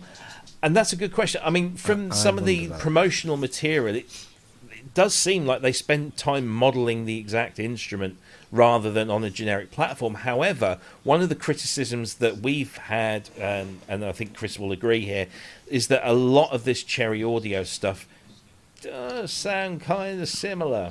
I wouldn't say that my ears are good enough to discern too much in that regard, but as we always say with the Cherry Audio stuff, the price kind of forgives a lot of other stuff. Yeah, it's close enough to be a giggle for that money. Yeah. I mean, if it was really beautifully modelled, I would have been able to tell you if it was modelled on the Mark 1 Jupiter 4 or the Mark 2 Jupiter 4. Right. Whereas it sounds Jupiter 4-ish. So it's ballpark. And for $39, $39, that's all you're going to get. Yeah. Okay? So it's fine. It does exactly what it says on the tin. Yeah. Yeah. Would you ditch your Roland Cloud account because of this? Ben, I'm going to come to you because you've got a Roland Cloud account. Well, yeah. I'm thinking about ditching my Roland Cloud account anyway because there's been nothing new for ages. I've got like 2 lifetime keys, and I could probably get away with 2 of the synths in the. So when you weigh it up, you know, spending like £25 on that or whatever it is, that Jupiter 4, and making do with your 2 lifetime keys, you don't really need. It's a lot of money. It's the same amount of money as the Reason Plus account, and that to me seems a lot better value at the minute. So I am thinking about ditching Roland Cloud, and I probably will have a look at this. But I'm a little bit like Cryss in some ways on the Cherry Audio stuff. It does tend to sound samey, and I mean there's some nice clips of the filters on this. They've got like a real like bite to them. I don't know how authentic that is because, like yourself, I'm not that familiar with the Jupiter 4, Jupiter 6, and Jupiter 8. Yeah, but Jupiter 4, I don't think I've ever been in the same room as one. But it's if like Kent says, if it's close enough, that amount of money, it's a no-brainer. You've got to buy it. Yeah. And adding the space echo into it, that's a genius. That was a nice stroke. touch. Yeah, Yeah, that was a great nice touch, that. definitely. Yeah. Somebody said that it should be really easy for Roland Cloud to put a Jupiter 4 plug-in together, because they've already got the ProMars. Yeah. And so there's not, it's not a huge leap from that to that. Yeah. So one has to wonder. Almost none. Well, yeah, I mean, one has to wonder, is that going to be forthcoming anytime soon? Do you think Roland will respond? Chris, I mean, you can answer that one, but also maybe speak to the similarity between the Cherry Audio stuff, and did this one buck the trend at all? No, I still think you hear their particular engine's character in it. As you guys say, like, you know, for the price, it's great, and if you kind of consider it its own thing, then definitely go for it. Their graphics are beautiful, and they've got a decent menu system and favorites, and so they're not hard to use at all. You know, I kind of wonder, you know, Roland, geez. They've been kind of stingy on the synthesizers. We had the Juno 60, but the Juno 60 was not really, you know, it wasn't going to be that much different than the 106 already. So, you know, with I agree with what you've said about the Jupiter 4 and the ProMars. I mean, they got the ProMars. They could do something that was like a multi-voice ProMars, and would be better than the ProMars and the Jupiter together. Yeah. The Jupiter 4. True. So, I mean, that's what I would like to see. Like, it'd be great if they put the Jupiter 4 in Roland Cloud. Okay, yeah. But actually, I'd rather have, like, a multi-voice ProMars, because you can get the second oscillator, and that would be a killer synth. And if Roland really wanted to get into making some analog synthesizers, that would be a great place to start. Now, can you imagine, like, the ProMars and the Jupiter 4 kind of together, even if it was only 4-voice? Like, how epic that would be, but I don't think we'll ever see that. Now, as far as Roland Cloud, though, I'm thinking, man, they've been holding out on some of the good stuff for a while now. And we got the 707, which was okay, and the June 60 was the one before that, or Juno 60 was the one before that. But I think the probably biggest competition, because I think the people that or a lot of the times that the Cherry audio market is probably a little bit different than the Roland Cloud market, and the ones that are really, I think, are going to be taking money from Roland are Arturia SQ for their stuff. So to me, the V collection is a much better prospect. It sounds better than Cherry audio stuff. You're not renting stuff. I just like my subscription has run out. I've got 6 licenses because I was on their program. But I wait for cloud subscriptions until they offer something with it. Yeah, for sure. I've got a real problem with Roland Cloud anyway. I don't like the idea of renting software. Well, that's what I'm saying. Because I think it changes the dynamic of how you use it, because you're there feeling guilty not using it because you're paying for that each month. And you would try to use it perhaps where you probably shouldn't. That's a really either own it or not. So something like this, I go, yeah, okay, I don't feel so bad about not having a Roland Cloud account. But that's what I'm saying too about, like, when you get the Roland Cloud account. I completely agree. I love Roland synthesizers. Their cloud, their Legendary series stuff sounds fantastic. But I'm very anti-renting as well. So that's why I wait till they offer it. So if you buy a year of cloud and you get 2 free licenses with it, it's like then you are getting some stuff that's rented, but you're getting 2 licenses, and that's kind of the way I look at it. So I don't really feel bad if I'm not using the, whatever 1080 or something else that I wouldn't use that much. It's like, this is just kind of a perk of getting my two software licenses, of the ones that I really want to keep, and then everything else is just kind of some frosting to it. Yeah. But I mean, good point, Kent. I mean, I think I understand what you mean. Yeah. I think Roland Cloud have got to up their game again. They've kind of gone off the boil a bit, and they're kind of padding with a lot of these sample packs. And the 707, like you said, was a nice little addition. But it'd be nice to see them have a go at this, or even the Jupiter 6, which I think even more people have been clamouring for. Yeah. So maybe that's their trump card. Okay, let Cherry Audio have the Jupiter 4 for a little while. We'll do the Jupiter 6, and then we'll sneak in the Jupiter 4, saying, I'd come back for the Jupiter 6, I think. Yeah. So what would be your top 5 picks for the Roland Cloud? Like, stuff that you guys want to see. So Jupiter 6, Jupiter 4. Yeah. I'd add to that JX8P, or yes. JX10, which would be JX10. awesome. JX10, yeah. Or Is the RSO 505 on it? no. Oh, there you go. Super There's one. JD, but like an ACB kind of version, not like a Zenology plugin. Super JD Rack. Yeah.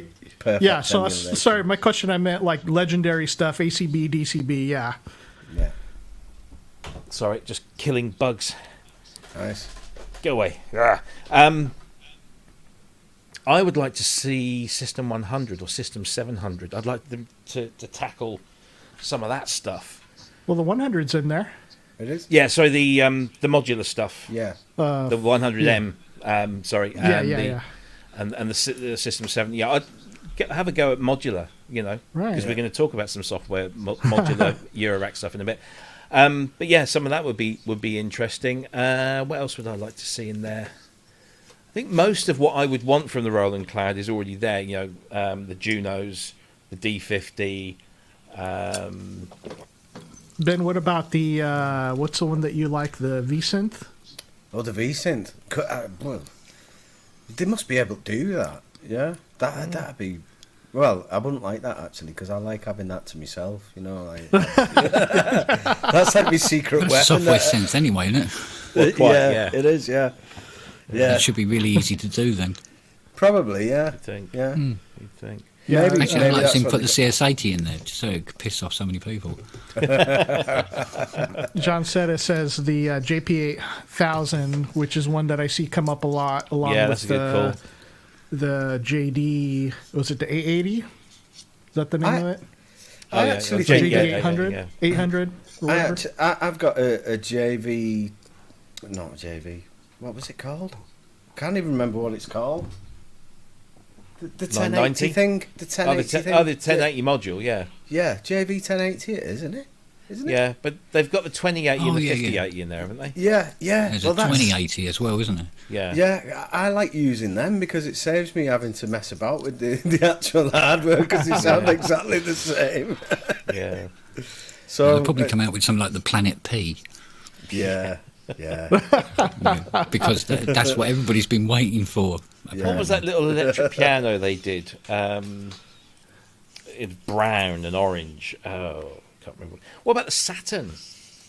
The RS was it the RS09? Yeah. Oh yeah, I think so.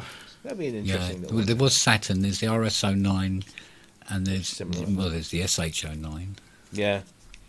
But I mean, most of the early smaller SHs really do sound gorgeous. They are that classic Yeah. electro pop kind of sounds. Yeah. SH2, SH1, SH3A, and so forth and so forth. SH1000. Yeah. Yeah. MKS30 says Mr. Wiggly. Mm.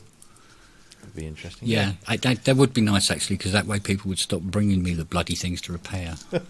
That seems to be a stock answer, doesn't it? Yeah. Bring out some fucking replacement so they stop rips. Yeah.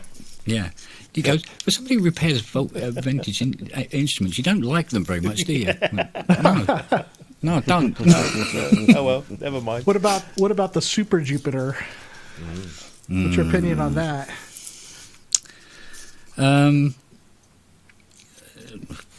Probably best left muted. We can do that. You've got to be Anyway. careful when you're taking the P out of Roland stuff. There's a much larger loving audience. Yeah. So you got to go for the fringe stuff. Yeah. You go, that's crap. Wow, over there. But when it's the Roland and Yamahas, you go, play it safe. A lot of my own criticism of Roland is because I'm so fond of them as a company. It's more frustration. It's because Right. I am one of those fans. Roland was always the company that I wanted to invest in. I saw the likes of Nick Rhodes on stage with his Jupiter 8 and that. I didn't want to look like Nick Rhodes, obviously. But, you imagine me with makeup on. No, I'd rather not. I'd look horrific. But, yeah. But Very sexy. It was the Roland gear that I really aspired to own, and now I'm in more of a position rather that I can join in instead of watching from a distance. I can join in now. They're not really doing anything that I want anymore, and it frustrates the crap out of you. It's like, come on, guys, you were the Japanese giants. Like, what's going on? I feel the same way, like that frustration about it, because you are a fan. You're like, you really do want them to succeed, and it does get to be a little bit frustrating when the response of the company is no. Although some credit where credit is due, their new media guy that works with Roland Cloud, Brian McClellan, I think his name is, has been awesome, and so. He is really a credit to their company because he's out and engaging people. I understand that, like, he does not make the decisions about what they do and what they don't do, but him as somebody that's an interface from the company is very welcome because he's a real person that's trying to help people out, and so some high marks for him. Yeah, absolutely. Anyway, we veered on to Roland when we should have been really sort of concentrating on Cherry Audio. So apologies to everyone at Cherry Audio. You've done a fantastic job. It's a great little synth, $39, 25 quid if you get the kind of the UK conversion. And it's you can't fault it at that price. You cannot fault it. Is it perfect? No, but is it good value? Absolutely. Right, so let's see. This was the other great piece of software news that came out just the other day and got a lot of people quite excited. And this is the introduction, a new instrument to the Arturia V synth collection. Although it's not part of the collection yet, it will be when version 9 comes out. But this is the SQ80 V. Now, if you remember, a couple of weeks ago, we mentioned this because somebody leaked it on a Twitch stream. And Wait. Let's stop there. Let's say who was in proper order or proper fashion. What was he? He was multi-platinum award-winning producer or something. Yeah, called Mucky Beats. So he owns an NPC, does he? Everything's done on Ableton Live. Seriously, that's his channel, is about how to use Ableton Live. But the first hour of his video was just him kind of like sat there with, look everyone, on my screen there's this SQ80 plugin with Arturia on it. When I spoke to my contact at Arturia the other day, I won't say exactly what they said. But let's just say, paraphrasing, it was the verbal version of huge rolled eyes. Quite how the relationship with that person has now panned out, I don't know. But anyway, that all aside, it is official. It's now out there. It's called the SQ80 V. It is supposedly a very faithful recreation of the instrument itself. Let's have a quick listen to it.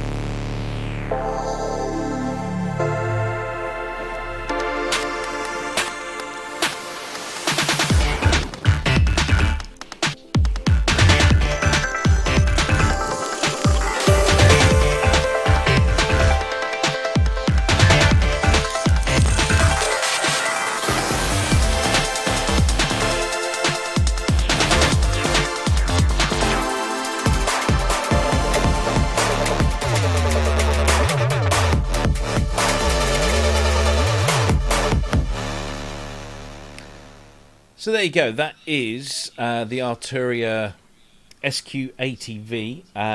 Guess what, kids? Another wavetable synth. But it did it in a very kind of quirky, lo-fi kind of way, and it has a pretty large cult following, the original, that is.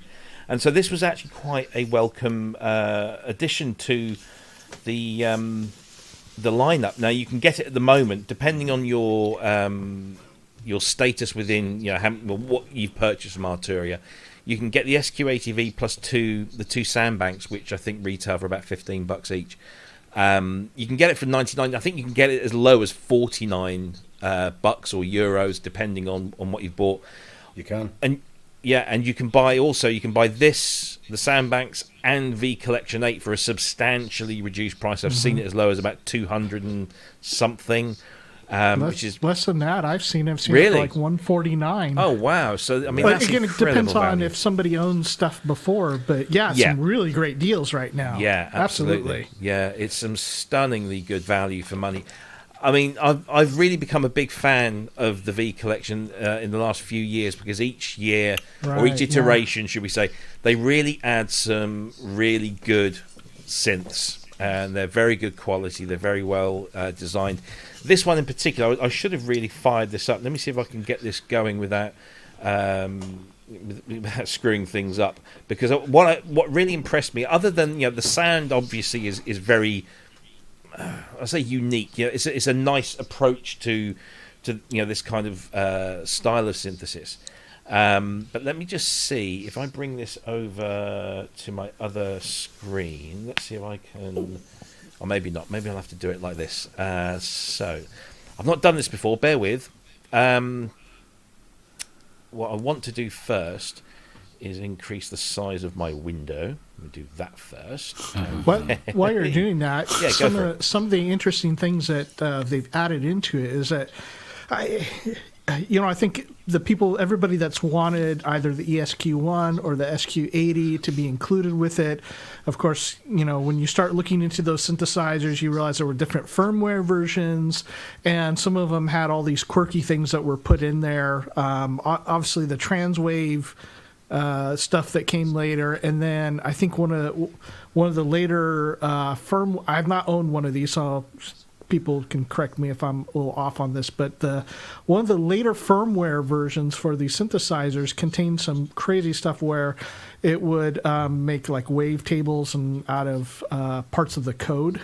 Yes. And so you get some really interesting stuff going on there. Plus, the thing that's really impressed me about this series of I just keep thinking that this idea of digital oscillators and analog backend is such a great thing, and whether it's really low fidelity 8-bit stuff like here, or if it's really wonderful sounding FPGA stuff like the Super 6 or the Summit, it just works really well. So all right, let me turn it back over to you. Yeah. So now I've figured out the technology. So when you fire the plugin up, you get the typical kind of nice render of the instrument as Arturia see it, obviously with their tweaks and stuff. When you click the synthesis tab, you get this really nice, this is very Pigments-like in its very clear display of what's going on from the synthesis engine. And then you get the same here with the effects, so you can then just drop in your effects like so and route them accordingly. And all the routing is done down here. It's the first thing that really struck me about it, apart from the sound, was the layout and the quality of the design of this was just really nice. It's really easy to use. Isn't Yeah, it? yeah. It's great. It's great to use. Yeah. Very quick, and I like how visually it's laid out. I mean, that was one thing that kind of turned me off about buying one of the originals. Is like, I like the sound of it, but I don't know if I want to deal with programming it. But here you have can't get any easier. Yeah. I had the ESQ1, and it was a little bit of a pain in the ass to program. To see it all laid out in front of you here, it's like a godsend, you know what I mean? Yeah. It's like, it was a lot of pages, wasn't it? Yeah, although you had to scroll through which parameter is it that you want to change, then what value do you want to give that, and and you could sense that there was like enormous power within the machine, but like getting that out wasn't that easy. But like Arturia they've nailed the sound for me anyway. It sounds like what I remember it sounding like. But you've just got this whole new dimension of like having an editor for it as well, like a really good one, a really intuitive one.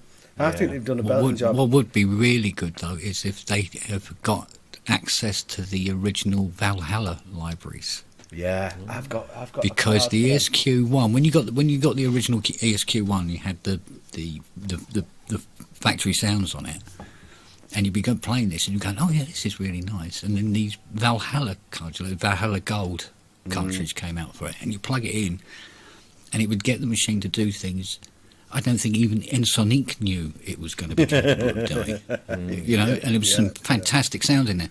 So if they got access to those sounds as well and can get that into these libraries, because Valhalla followed through on a lot of the other subsequent machines as well, from the it was SQ1, SQ80, and all, you know, the VFX, wasn't it? VFX, the VL something or other, Dubreq, whatnot, and all of it. So yeah, if they got that as well, I mean, that's going to be really cool. Yeah. What was interesting was it became quite apparent quite quickly that there's a link, I think it was on the Gearspace forums, to 4,500 SQ80 patches, you know, in a single download, or just, you know, SysX. So I went and downloaded it and started importing them, and it reads them all in very, very quickly. However, I couldn't say how accurate they were compared to being, you know, coming out of the real deal. But, you know, when a patch name says, I think the first patch name I tried was Bell Tom. It sounded like a bell and a tom. So for me, it's got to be fairly close. Yeah, you know something's going wrong where it says electric piano and you press it, it goes like. It's like it's not electric. It sounds like my sound design. It's a wavetable. I've been following the conversation on that, and so there still are some problems. Like most of it, I guess, is working okay, but there are some problems with imports. But I think it's, you know, and those people are in contact with Arturia, so I think it's something that should be easily fixed, and I would guess that they would want to get that taken care of. So that download that Rob was talking about was from a collection. I can't remember the guy's name. Was it Butchie or something? Yeah, Butchie, a website. And then Don Solaris took those and condensed them. So there's, of course, a lot of. It's like when you get Dex Ed or Dex or whatever, and you get like tons of. You know, copies and stuff. So he's kind of narrowed it down. So that would be a fun thing, Brian. Suddenly you have access to classic presets from the original machine, but hopefully they'll get this fixed pretty quick. That's a great feature to be able to load those. Can you do that with the others, like the DX7? Can you do that? I didn't know that. I've got tons of DX7 sounds as well. And even the Fairlight CMI plugin will read VC files from the original Series 2 Fairlights. Oh, if I knew somebody who had access to those original Fairlight sounds. Oh, wow, who would have those? Mate, they're everywhere. You don't need to know me. They are everywhere. I think I might be mistaken, but I'm pretty sure the emulator plugin will read emulator files. Oh, it's a whole new dimension for me. There. Well, that's interesting because the emulator didn't. No, that's true. But these guys are under no obligation to make their stuff compatible with the old patches. They could easily say, do you know what? We've taken, you know, we've modelled it and we've made a whole bunch of it. It's but to have it actually, you know, capable of even getting like 80 or 90% close with a lot of the imports. That's brilliant. That's pretty good. That's a real bonus. It says faithfully reproduced. And, you know, it's also interesting that with the SQ80, I mean, usually you get something that does some things well. And not the other side of things. And so, like, I've got a Moog 1 and an Essence FM sitting here because they do those two things so differently. But with this SQ80, you can dive into some, like, very digital bell type sounds, but then also have, like, the biggest, like, fattest sawtooth waves and being filtered and everything like that. And I think that's kind of a fun thing from one synthesizer, and then trying to find some unique and creative sounds that are somewhere between those can be fun as well. I think Ensoniq were a great little company that unfortunately, you know, went the way of Emu and got swallowed up by Creative, but they were just so different to everyone else. You know, you had Akai and Emu doing all the, you know, the kind of industry standard stuff, and then Sonic said, We're going to do it our way, and it's going to be a little bit different, a little bit quirky, but you're going to love it. You know, they were great. It's such a shame that they kind of vanished. So, hence why something like this, I think, is very welcome. So, any thoughts? Oh, go on. Oh, sorry. I was going to say I realised we were a little bit pushed for time tonight, but I've got to tell you this. Like, go on then. Last night, Cryss had told me that I could get like a discount on the Arturia, because I've tried to buy V Collection 8 before, and it all went wrong. I set it up for 4 payments. They took the first payment, something went wrong on the second one, and then they cancelled the subscription thing. So it just said expired, and I got reverted back to V Collection 7. All right. Right, okay, that's fine. I understand that. That was my fault. I set it up to the wrong bank account and made the right mess of it. Right. Something happens to me when I stop doing something creative on a computer. I turn into like a drooling zombie, right? And like I can't do anything, right? And like I tried to order this special offer version of the V Collection 8 with the SQ80 thing in it or whatever last night. I pressed buy the offer. The offer for me was like 200 and odd quid. So I thought, right, I'm having it. Press buy, went into my basket. I went to my basket to pay. It was like something like $8,000, right? I don't know why it had gone all wrong. So I deleted everything out my basket and bought it again, right? I went back into my basket and it was like a more acceptable price then. So then I bought it, right? I bought it. Then I went to my V Collection stuff and everything was there, like the emulators and everything that I was expecting to get, and I was made up. But then the SQ80 wasn't there. All right. I thought, oh my God. Do you know what I've done? I've bought the old version that I had in my basket, the one that got cancelled. I've bought that again, and I've missed out on this. Right, I know what I'll do. It's getting too complicated, this. I'll go back and I'll buy the SQ80 at 49 quid. So I did. So I'm like, it's getting all out of hand, this, already.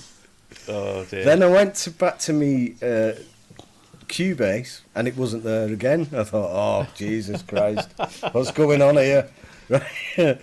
And so I went to my Arturia Centre thing, and at the bottom, I've got 2 Ensoniq SQ80 things now. I bought it twice, right? So it's good, but I wouldn't recommend having 2 of them. It's like pointless. It's absolutely pointless. And so our free prize giveaway this week is... so I don't know what I'm going to do with it now. Well, just send them an email, because they're really great. Their customer service has I had a situation where I had bought... So again, something didn't go through right with their website, and it charged me twice. And I sent them an email, and they were really quick. Within a day, they had it refunded and taken care of, and apologies and all sorts of stuff. So you'll get your money back on that. This will have a happy ending. Well, I'll buy the Mercury 4 with the money, I think. There you go. Bargain. Wow. Oh, can't believe that's a it. tale and a half. Well, Arturia SQ80 V available now at various prices depending on your pre-existing Arturia collection, whatever it might be. So go and check your price and computer capabilities. Indeed, of course, yes, and user capabilities. As well. Yeah. If you can get somebody to order it for you, that's get a grown up. get a grown up. Yeah. Or teenager. That'd be great. Yeah. Right. Why don't we grab the Synth Gems book just a little bit out of order, because I'm going to take a break for a moment. Yep, sure. No worries. So you want to do the Synth Gems book now, yeah?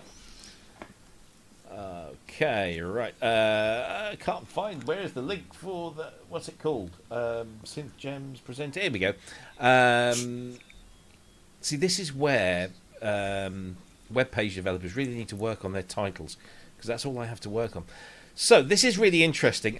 Some of you will probably already be aware of Bjorn Books, or Bukes, or I think is how they pronounce it. This is Kim Bjorn's publishing company. He's done a few books already. Push Turn Move was one.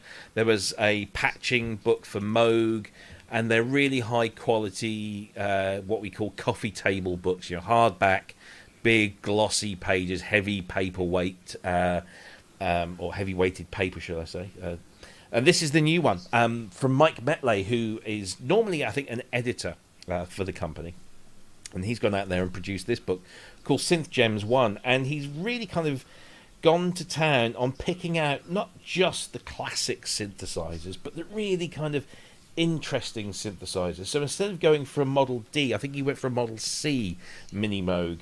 And he's gone for things like, the Korg PSs that don't often get as much limelight as they deserve, but he does also go things for like the big behemoths like the GX1. There's the Moog source in there as well. There's some odd rarities like this Synkey, Lord Synthesizers Skywave, and it's just full of great words and amazing pictures. And they spent a lot of time in the EMEAPP. Is it Philadelphia? I think the Electronic Music Museum they've got out there, EMEAP or EMAP. They also went to the place in Switzerland, that massive great warehouse full of synthesizers, to do a whole bunch of photography. I was actually involved in the making of this book in just a very tiny little way. I'll let you guess which synthesizer they came to me about, and it wasn't a DX. But yeah, it's just like a really, really nice, big, heavy, hardback book. Loads of pictures of, it's synth porn, basically, in the book. Retails for around $69, I think, about 53 UK pounds. Is available from next week. And before we ask our panel here what they think of it, we've got the author coming on the show November 12th. Mike Metley is going to join us on the show. He's going to tell us all about the book and how he went into research all of this stuff. He's really gone to town. I mean, one of the things he told me that he wanted to avoid was this thing that, you go online nowadays and you type in the name of a synthesizer because you want to learn more about it functionally or, its specification. And invariably you get led to the same kind of websites. I'm not going to mention their names because some are good, some are bad, some are somewhere in between. And the information you get is not always, shall we say, accurate. Some of it is a little slightly accurate, some of it's very accurate, some of it is wholly inaccurate. So it's really a minefield, and the problem is, and I found this when I've been doing historical work and research on, say, for example, the Fairlight, that there's a lot of misconceptions out there. There's a lot of people that have said one thing, and then it's been published on the internet, somebody picks up on it, and then it becomes the gospel. And then it becomes very difficult to say, actually, no, that wasn't the case. Here's the classic example is the famous orchestra stab that the Fairlight is known for, is often referred to as Orc 5. But it's not, it's actually Orc 2. It's just that somebody made a copy of it and called it Orc 5, and then it just kind of proliferated. And then because that just became the de facto name for it, some guy actually wrote an entire academic paper on the impact of that particular sound, and it was called something Orc 5, and it's actually called Orc 2. And it's a pointless little piece of information, but it was misrepresented for many years. And this is what Micah sought to do. Micah sought to get the most accurate information and going to the source for a lot of these instruments. Or if you can't go to the actual source because they're not around anymore, the next best thing. So, somebody that works for the company or did work for the company or one of the designers or one of the developers, he's really gone to town and really, done his research. And we'll find out about that more November 12th when he joins us. But who's in this the Vince meantime, Clark fella that he's got? I don't know. He's just got forward? some random guy doing the forward. I don't know. He's Must work. Probably works in a music shop or something. Yeah, he looks follically challenged and doesn't seem at all successful. No, I have no idea. Yeah, I mean, they got a forward by bloody Vince Clark, for crying out loud. Yeah. It looks an amazing book.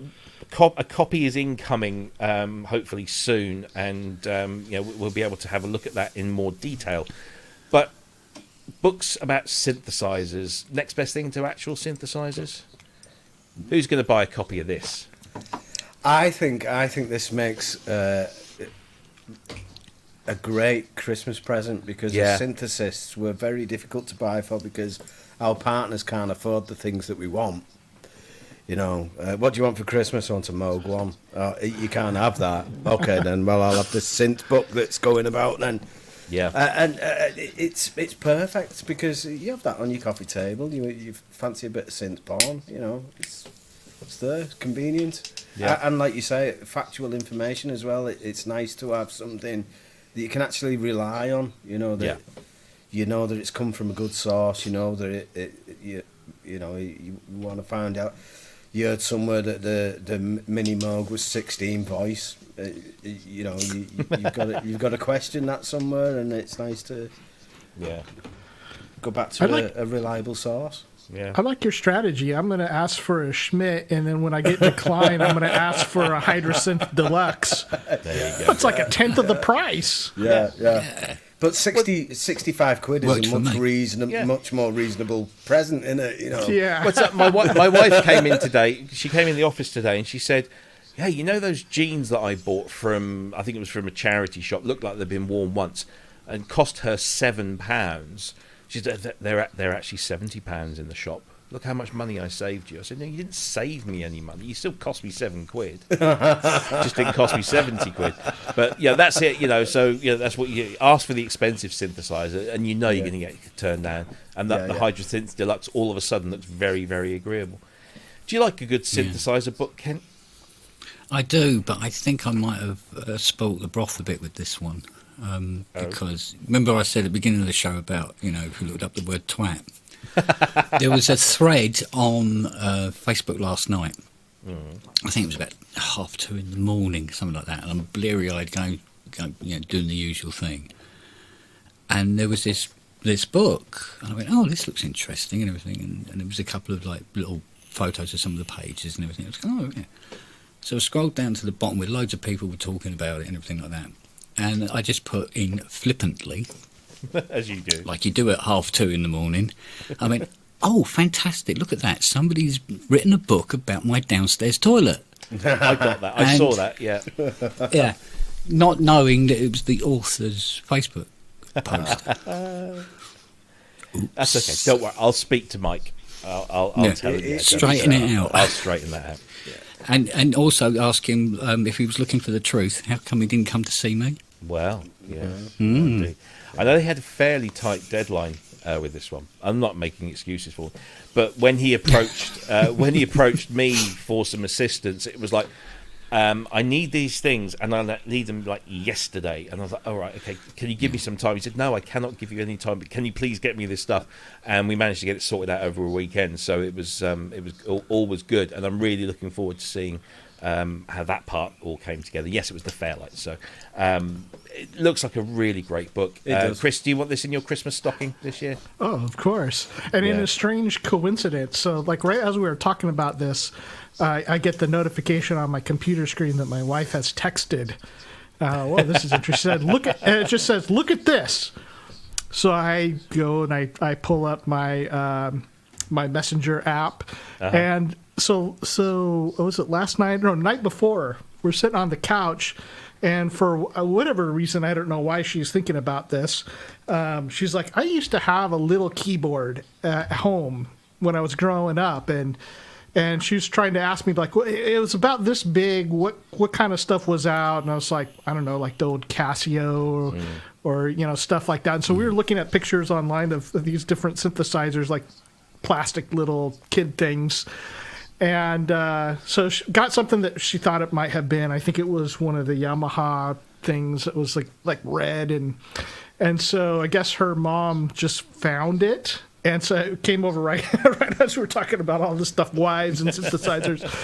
So it's just let me get the name here of it, because it's the thing that everybody has seen. Of course, as a young guitar player, I would have never been caught dead with one of these, but it is a bright red Yamaha keytar. That's the SHS-10 FM digital keyboard. Yeah. So her mom just sent a picture over of it. That's in the days when you used to put digital on a keyboard as a bragging point, isn't it? Yeah. You know? Yeah. It was a good thing. So was that actually FM or was it PCM driven? No, it was. It was just. It was. I think it was a little 2-operator FM. I think in there. I'm just trying to find. Here we go. Let's have a look here. It's 16 voice analog. CS core. I'm doing the thing here where I'm googling the SHS10, and I'm probably going to get. And it's should definitely I be FM. doing something like posing or something? Yeah. Sorry, my camera shots again. Yeah, I know it's terrible. There we go. Ben's gone black on my screen now. It's very strange. Why is that? Oh, that's weird. Cryss was like dominant on the screen. My screen's gone all very funny. Anyway, SHS10, 2-operator FM. Yeah. Let's bring up because it was actually rather a cool little looking keyboard. You know, if you were young and impressionable. So Manny says, "Sorry, I did not work on that. Love the red though." Yeah, that's what Don't you tell deny us, it, Manny. Manny. Yeah, Don't deny it. My browser's decided to be incredibly It's like when we have slow. Axel Hartman on in a couple of weeks. I reckon he is going to deny all knowledge of the fusion. I don't think he's going to claim ownership to that at all. Yeah, quite. I lost my picture of it. Where's it gone? Here we go. Oh no. Who was there we in go. charge of spares for the Neuron? Yeah. So. Jugular. Oh, geez.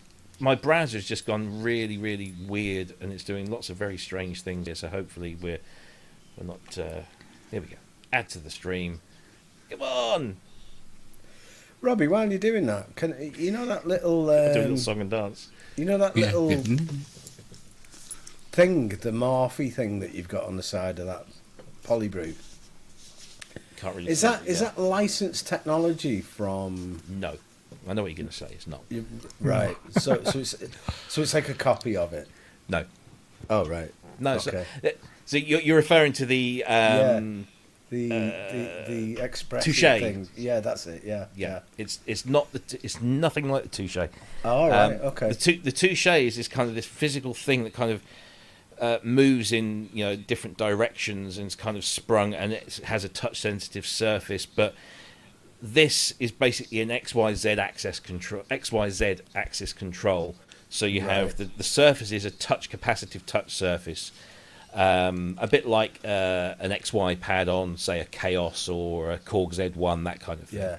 And then the actual physical movement is a sprung-loaded, you just push down, and that's just a Z-axis thing. Right. So, no, it's not as different. elaborate. Yeah, it is quite different, but on the surface it kind of looks the same. Well, they do an SE now, don't they, of the Touche? Yeah. There's an SE version Yeah, now, there's a which light is coming, about yeah. a third of the price. Or Yeah, something. some nice stuff. And in fact, we saw the Osmos in the flesh working the other day. I didn't manage to get a video of it, but yeah, it's almost done. You might. Get There were yours some really soon. nice things coming out of that demo. Yeah. Very nice. But I think somebody ought to screenshot. Oh, it's gone. Oh, too late. Yeah. If somebody's smart, you'll go back and screenshot that. Us at the pinnacle of everything we've done at Synth Network with the Yamaha guitar here. Look at that. And it's got its own built-in speaker. I mean, what more do you want? Well, you can And see you know Lee it's- Roth with that, can't you? You know it's a professional guitar because it's got the name written upside down, so that when you wear it, you can see what it is. That's the mark of a fine guitar. There you go. Anyway. It's got MIDI on it. Sorry? Has it got MIDI on it? MIDI? Good Might question. take a drink. Yeah, I thought it was witty for a second. Has it got MIDI? Yes, it is. Oh, no, it isn't. Sorry, it doesn't have... It supports MIDI, having a MIDI out, but you can't MIDI in. So it's only got MIDI out. So you can play the internal sounds, or you can control something a bit more capable.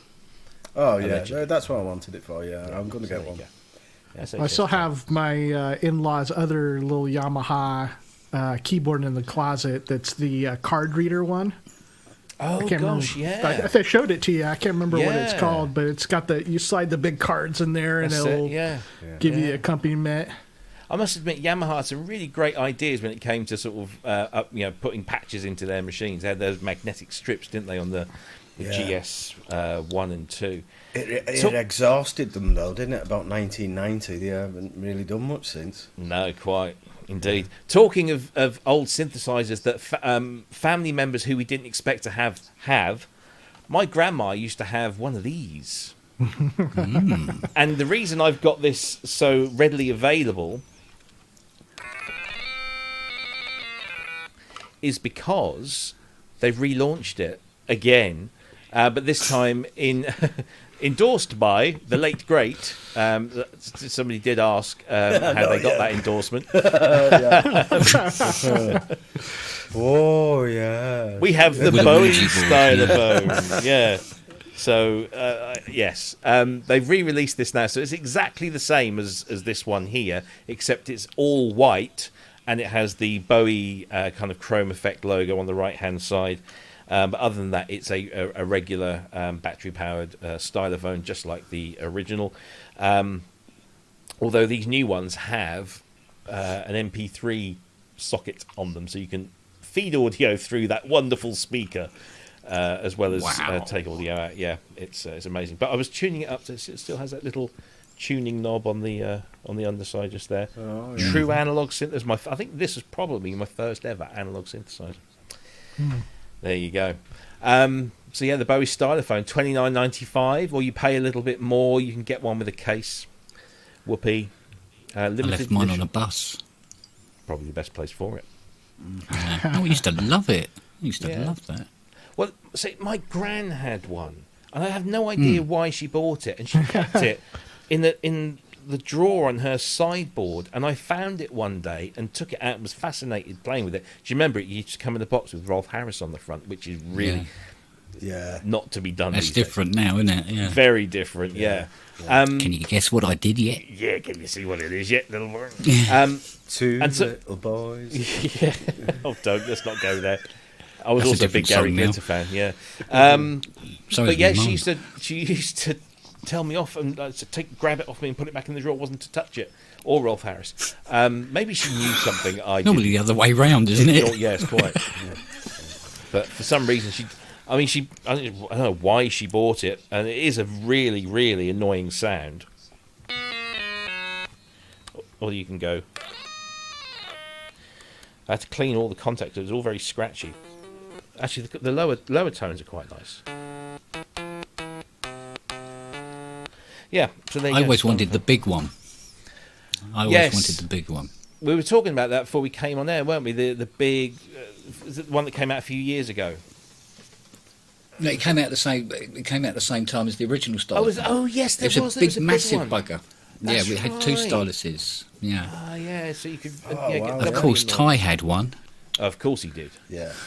No, but didn't they Dubreq came back, didn't they? I think the son or the grandson brought the company back because they were called Dubreq, but they were a very English company, and they brought the G1 or the GX1 or something. It's a big metal thing, and I remember Mark Doty was getting very moist about the gusset. That was really good. That was a great. Yeah, little it synth. sounded like a really good synth. It had some kind of stylophone elements to it, but it also had a bit of like oomph, you know. Because at the moment, the only other stylophone product you can get, and I know we're sort of, oh, there you go. The Gen X1 was the one that I was thinking of.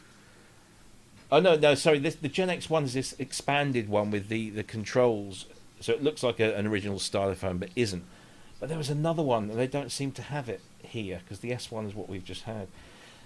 Obviously, they don't make it anymore, but it's a big kind of heavy metal thing. Yeah. But anyway, Two big knobs on it and two styluses.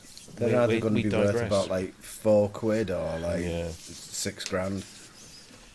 Right, shall we talk? Let's see. Actually, this was interesting. This is as close as I've ever got to a Eurorack experience, and I'm pretty certain it's as close as I'll ever get. VCV Rack has just been announced that we have VCV Rack 2. Let's have a listen and watch.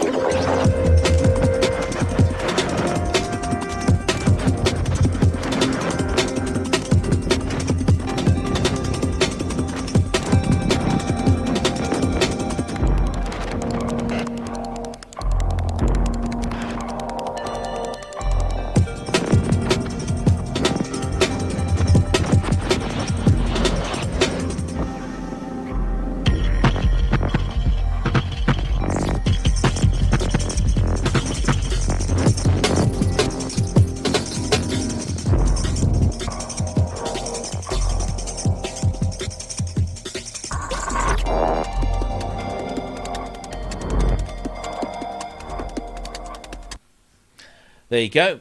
Version 2 of the VCV Rack is coming. I quite like it. You know, it's fun and it's free. That's the thing. You can get to mess around and see if you actually kind of like this sort of thing. And I don't mind it. I've never been a massive Eurorack fan, but this is nice. And there's going to be like a paid-for version. And if you get that, then you get the plugins, and then you can start working with it within your DAW, which I think has always been, you know, the kind of aim of it. But any thoughts on VCV Rack 2 coming? For just the reason that you said, like, there will be a paid version that provides a plug-in functionality, because this is a standalone app. So, of course, it's a pain in the ass if you want to do real recording with it, unless you use its recorder, which, again, I'm not going to be just making something with that alone. I want to combine it with other things. So this is something that's been talked about for years now. I mean, quite a few years. And it's kind of been slow going. And so my only disappointment with it so far is that in November, when it becomes available, it'll be VST only. So we'll have to wait a bit longer for AU support on it. But once AU support comes, then I will grab it. And actually, I'd be thinking about, so I mean, if you guys see on my little Eurorack there, I've got some mutable instrument stuff and 4MS and all sorts of stuff. I think what I'm thinking about doing, because I don't really just sit and do a whole lot of like ambient modular stuff, which I love listening to it, but I would probably grab VCV Rack for that, sell all my, you know, stuff that's gone up in price on my Eurorack, and then can just kind of continue the process of what I've been doing and just make a modular mono synth, basically, which got, you know, have a lot of cool filters. So it's working in VCV Rack in that it's very intuitive compared to like soft tube modular. Moving things around, connecting them up, making big patches, all works very easy. Most of it is free. There are some modules that you can buy, and the stuff that it comes with even for free is really exceptional. So yeah, I'm looking forward to it. Yeah. The one thing I wish they would really work on, I know it wasn't great to start with, and they did kind of improve it, but the kind of like the catalog browser on the web page is not particularly intuitive, especially if you're like me, tight, and you don't want to buy stuff, and I just want all the free stuff. It's kind of difficult to pick it all out. There's not like a filter for all the free stuff, and I guess that's deliberate because they want to maybe push you towards the paying stuff. When I had tried it, I think there was. So I had it on my last computer, and I haven't put it on this one yet, just because I was waiting for the plugin version. I wasn't going to mess with it. Yeah. So, they do have a lot more filtering, and they did do some even in the last year, I think. I mean, perhaps somebody in the chat knows, but yeah, there's been a lot more filtering, because I'm the same way. Like, I didn't need to buy anything. Yeah, I want to just try the free stuff and check what it's about. But there's still thousands of modules that are free in there. Yeah, it is. I mean, it's a cracking thing if you want to just kind of dip your toe in the water and see if it was all about. Yeah. Does virtual plugging of wires entice you, Kent? It's quite interesting. I'm not quite sure how the whole philosophy behind this came about, because I seem to remember when Eurorack originally came out, it was a way of being able to have physical hardware that you could use in modular form that wasn't costing a fortune. And now it's virtual. Yeah. And it's buying a dog and barking on your own porch kind of scenario, really, compared to how it started out, if you see what I mean. So Yeah, I mean, I can see where, you know, it has loads of advantages with copy-pasting modules instead of having to go out and buy another bloody module. So, yeah, it seems to be the way to go with that, I suppose. But, you know, as Chris was saying about, you know, all the ones that have gone up in price, and get rid of them now, make a, you know, get a little bit back on it. Yeah, but the trouble is you end up with holes in the rack, and most people, that would drive them insane. Yes. If there's a hole in the rack, you know, so they'd have to fill it with something. Like, Yeah. I don't know.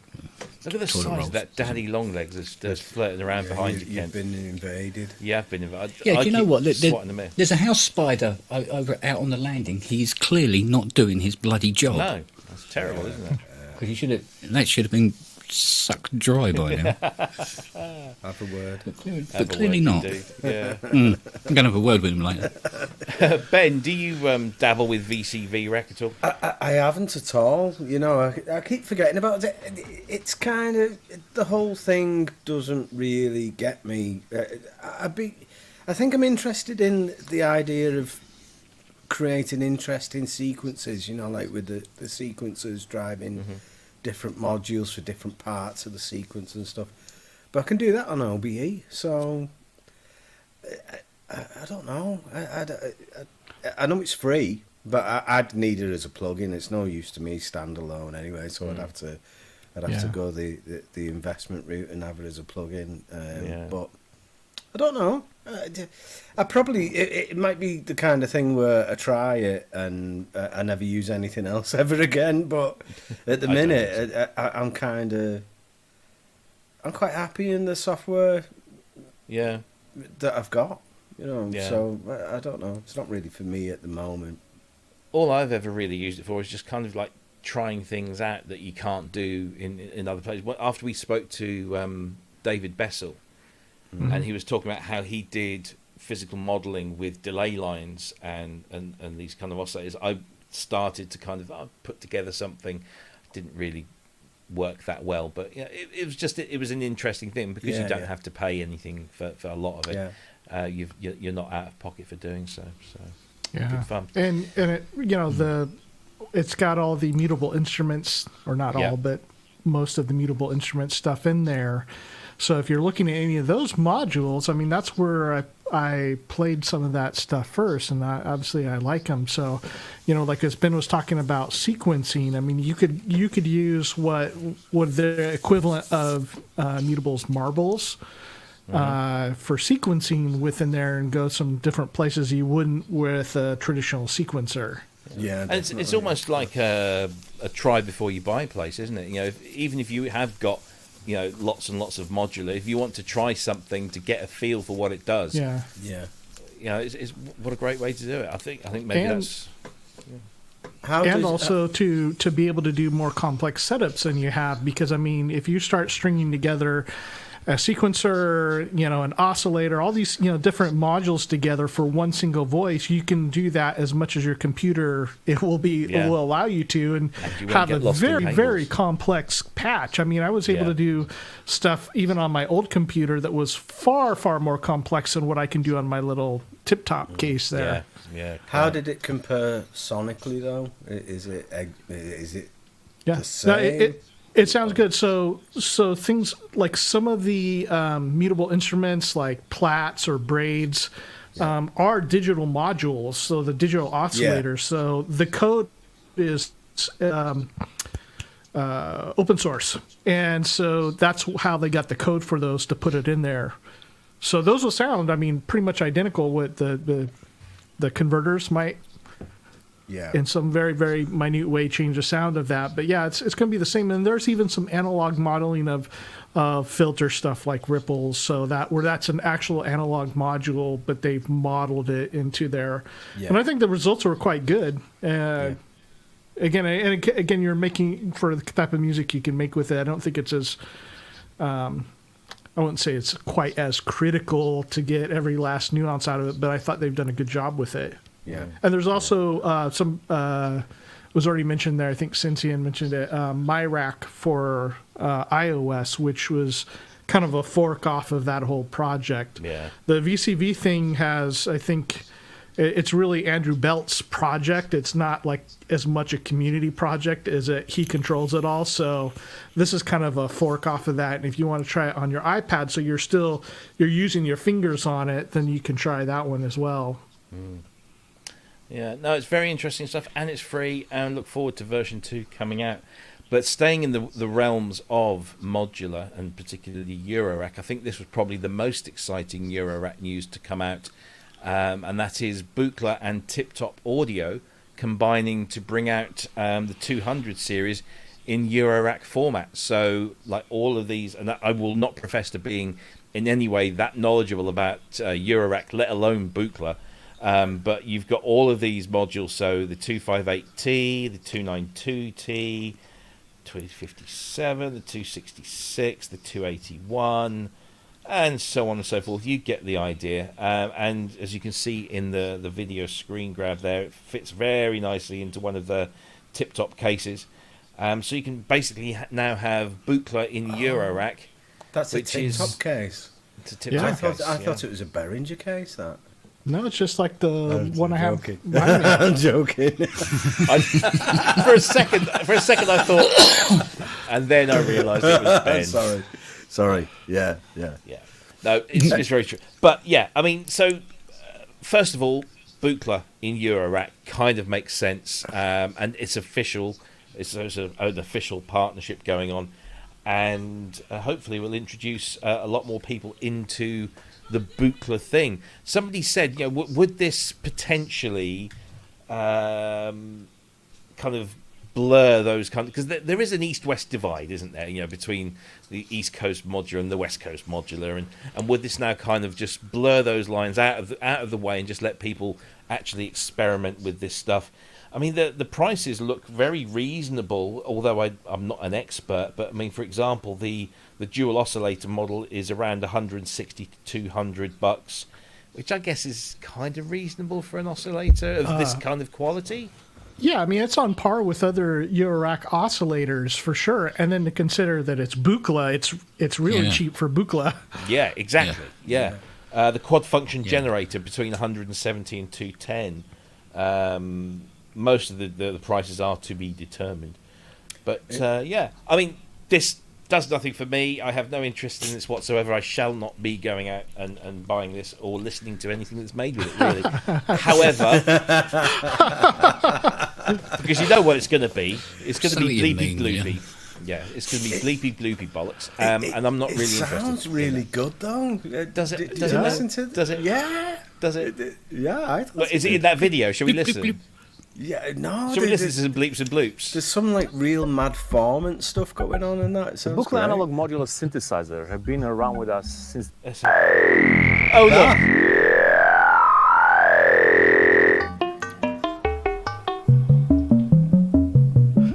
Sounds like somebody's playing around with a DX7, We're doesn't calling it? this Project 200. I like it. And let me tell you, a great deal of passion and resources. I would like to introduce one word into the Eurorack vocabulary, and that is melody. Get some. Yeah, but it was the quality of what you I could agree. hear. I agree. I totally agree. This is a much better quality of bleep and bloop. Yeah. It's like when you buy, you can get a Galvi dustbin and smack a Galvi dustbin, or you can get yourself a proper brushed aluminium dustbin and hit that instead, isn't it? Yeah, exactly. It's about the quality. Exactly. No, it sounded nice to me. I'm sure that it I've got to say, so there's some things that they did right about this, and so I asked in the chat because the one thing I hadn't heard is whether it was 1 volt per octave, and several of the chatties chimed in, and it's even on the panel. So they have made it complete performances, because there are some out there that are really wonderful. It is a very strange beast, and I hear a lot of.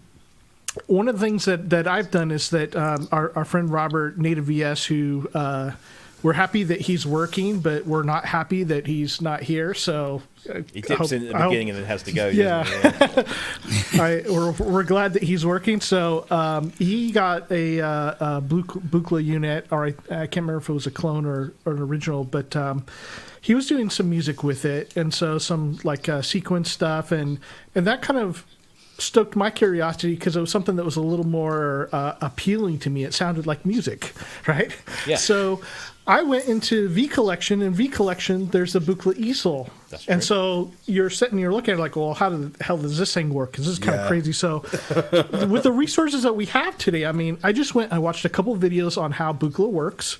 Like, oh, okay, this is a little bit different an idea, but it's not like wildly different.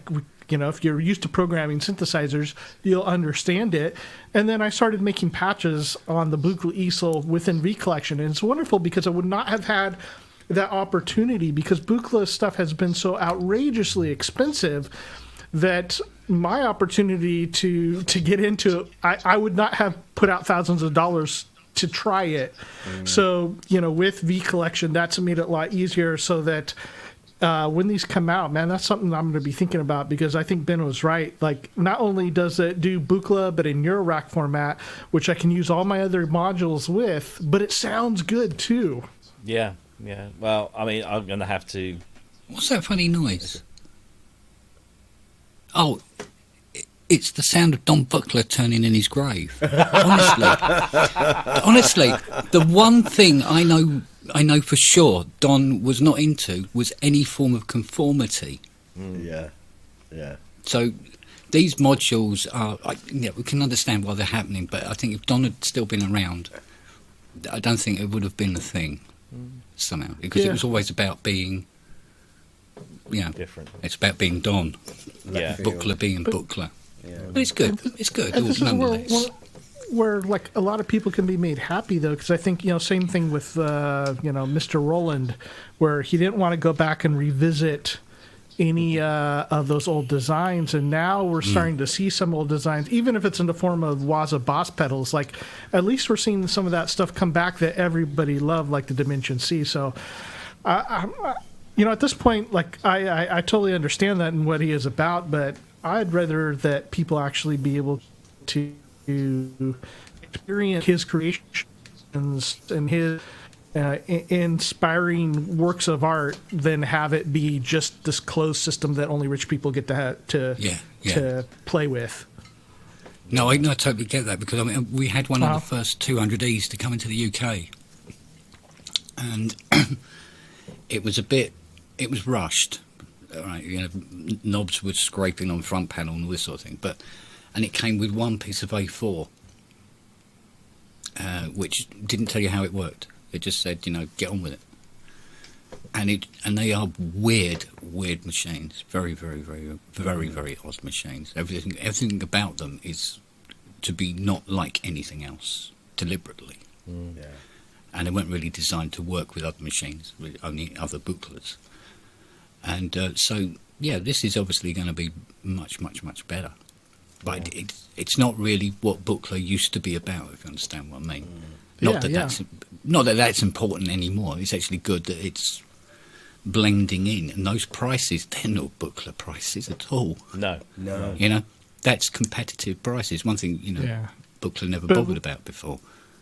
Yeah, and we've seen where sometimes these designers, and brilliant as they are, have not been as business-minded about things or worried about that production. I mean, we're looking at that with Tom Overheim right now. Like, he made some 2 voices, and like now it's done, and what's going on with that. So I mean, thankfully his relationship with Dave Smith has produced more Oberheim inspired synthesizers, so it can kind of be a good thing, that mix of that original designer's inspiration and creativity along with somebody that understands how to get it out there and at a good price. And wasn't this was announced at, well, not announced, but it was revealed at NobCon, wasn't it, by Mark? This new version of the easel command, updated 208C in a standalone desktop form with MIDI and CV control, for a mere $2,599. I like the Maplin knobs on it. Aren't they? They're the original Maplin knobs, like they had on the Wasp. Yeah. And a Presto patch socket from the VCS3. Yeah, I was going to say, what does the program interface involve? Well, if it's anything like the original, where you just have a circuit board with some resistors on it and you just plug it in and it's a preset. Yeah, right, yeah. It was normally a useless preset. Like there was one called Guitar for the VCS3. Well, I say VCS3, it'd be more the AKS with the Presto patch. And it was like guitar. I thought, oh, okay. Plug it in. And it just sort of went, oh, brilliant. So, I mean, they could do something, but with trim pots or something, some pots on a card that at least would allow you to shape some of that sound, or maybe have some small switches or something so you can adjust the signal path. That might be kind of an interesting thing to have. Yeah. Oh, but also it's basically connected to the ends of what would have been the matrix pad. Yeah. Right. Yeah. So that's what each contact would be. So so pots onto each one and run a voltage through it, and you can start doing all sorts of presets with it. And then you just leave it alone, and it'd be your own preset instead of somebody else's. We also didn't cover it, but they are coming out with a new easel that's a little bit different, but full in the case, but it's a little more square, I think. But great that they're going both ways, that they're keeping the original and the banana clips and all that kind of stuff still happening for those that want those, but then going the Eurorack, which I know a lot of people have been wanting. Yeah. Sorry, I'm just dozing off here because it's modular. It's too much work for me. Buchla. So Buchla in tip top with their Eurorack modules, and of course they've got some new hardware themselves, as shown by Mark Doty at NobCon last week. Blind was massively overrun, but we've got a few. Let's squeeze all of these in because otherwise it just. We've done 3 hours before. Yeah, we've done that. We can do this. Right. So. We spoke about the Osmos. I haven't got the video up here, but it looks like it's very close. They're talking about all they've got left to do is just like the finishing touches to the casing, and I think he also says something about the viewing angle of the screen. But like everything else is virtually done and ready, so we should be seeing it soon. And the guy from Expressive E who was doing the demo was given. I mean, it is a phenomenal instrument in terms of its expressivity, which I can see why Kent, you have gone for it. However, this I thought was I haven't actually. Oh, I thought you had. No, the website. The website is like it. The best way to describe Expressive E, it's a cake shop that has the most exquisite cakes. Cream, strawberry, you name it, lemon and everything like that. But the fucking place is always closed. That's what it's like, because you can't pre-order on the website now. Right. And even the Touche, there's 6 available in Europe. Wow. So if anybody in the chat or anything like that wants to buy one, you better get out there quick. 6, and that's about your lot. Right. So. Yes. Well. Which, if you're going to do the software, falls in very that's the hook, that's the connection. Yeah. So they've, in conjunction with, is it the guys at Hacken? I think they borrowed their AAS. Oh, this is AAS? Sorry. This is AAS, and the Hacken is the engine that comes in the Osmos, isn't it? I think they've used the same. Yeah. So they're kind of borrowing this engine technology. This, if this piece of hardware actually existed, I'd look at this and think, oh. I kind it's of like gorgeous. The look of that. It's lovely, isn't it? Yeah. It's a render because actually this is a software instrument. This is Imagine, and it's kind of an acoustic modelling plug-in. It's currently on offer at it's normally €139. It's down to €83.40. I mean, let's just hear some of it in action here. He says, "Come on, play." There we go.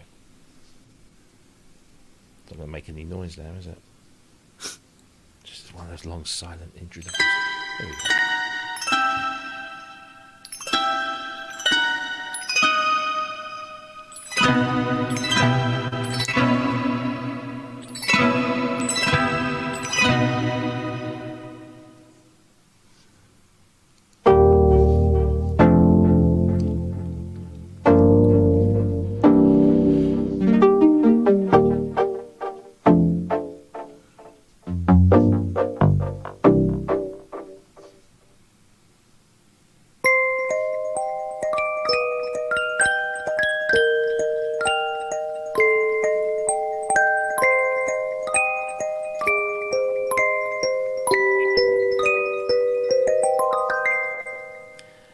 have to say, I mean, I'm a sucker for acoustic modelling. That sounds really, really nice.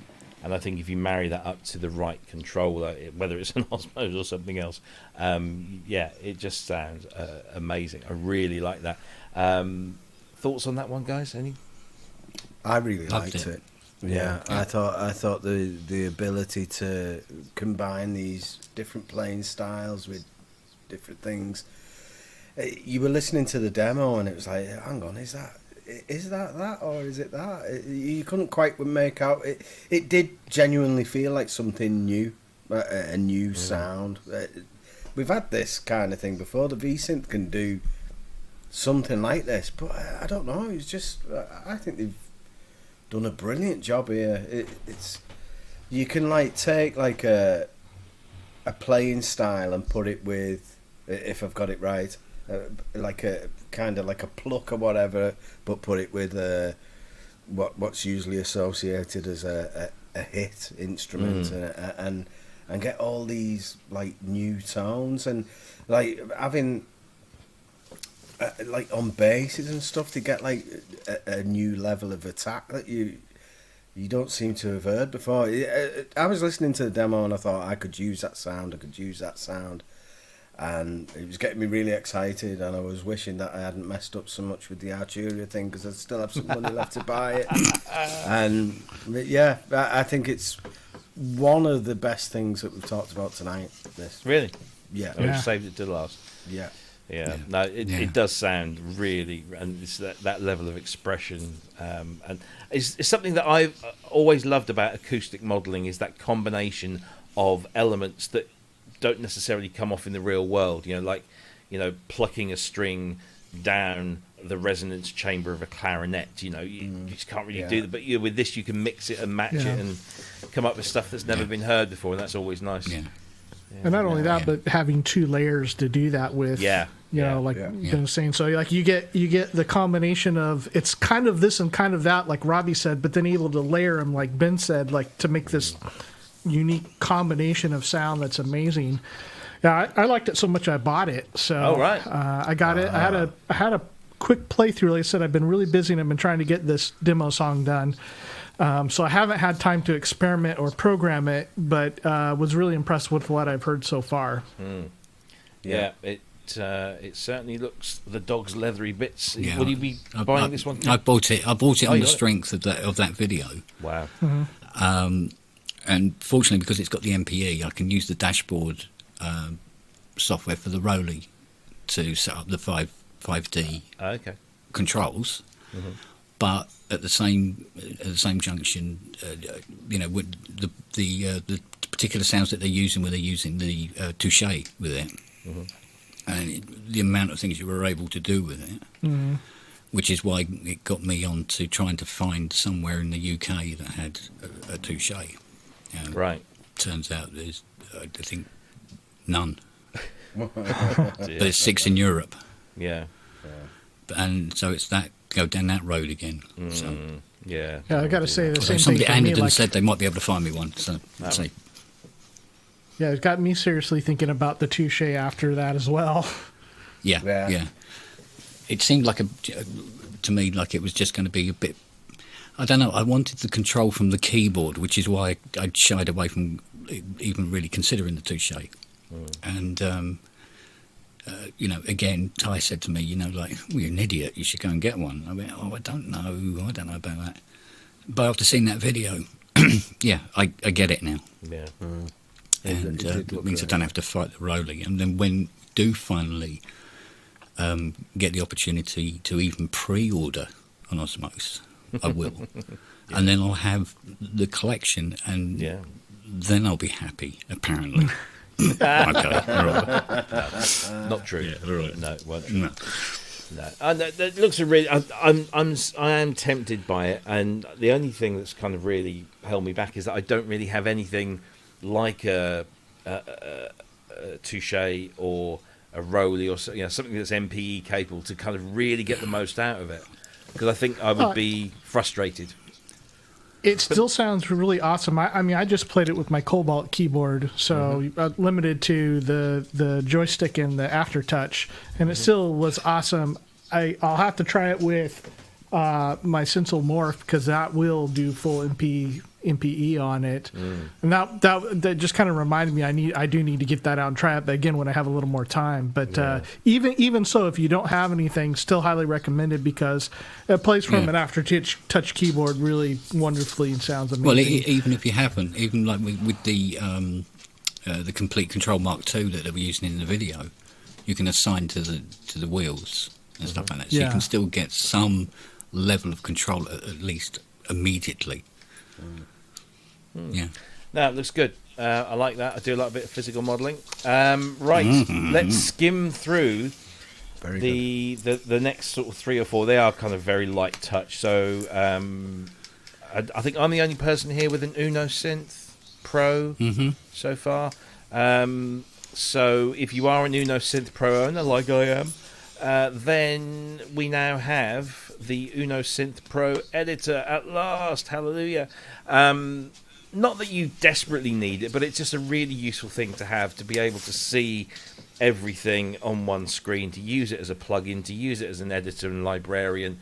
I've already had a preview of a new James Dyson sound bank that he rapidly put together using this, and he loves this, and he said it was the real thing that kind of facilitated the rapid production of that sound bank. So really useful, and it's completely free, as is the new firmware update for the Uno Synth Pro, both the desktop and the keyboard version, which facilitates the use of the editor. So now you can back up, load, store, mess around with, automate, all of that stuff. The only thing that I don't like about it is that it doesn't have a tab for the sequencer. You can't see the sequencer on screen. If it had an on-screen sequencer within the editor app, I think it would be perfect.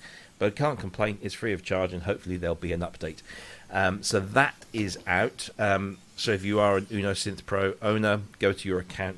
You'll be able to find it there.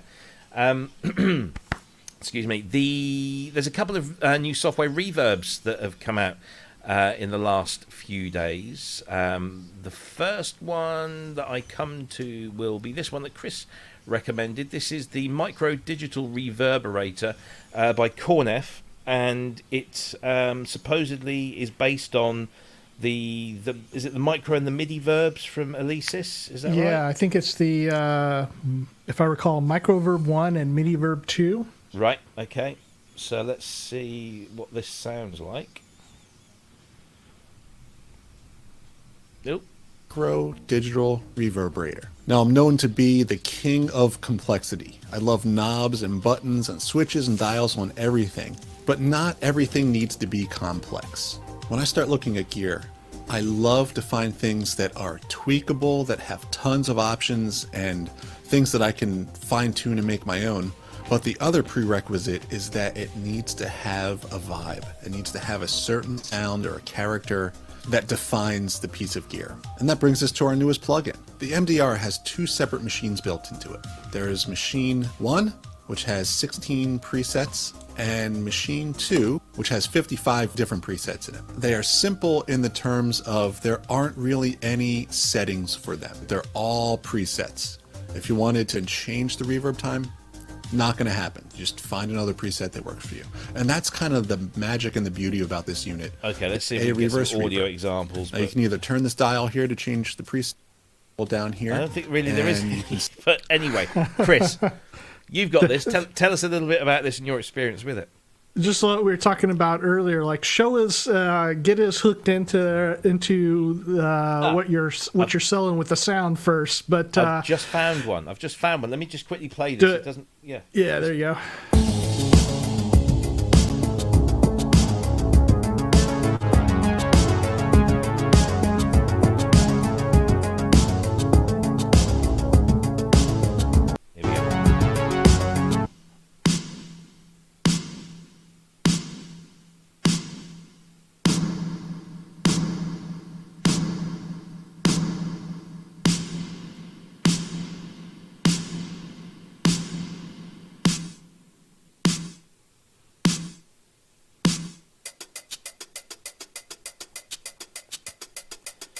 I mean, it sounds like just like a very simple, does what it says on the tin kind of thing.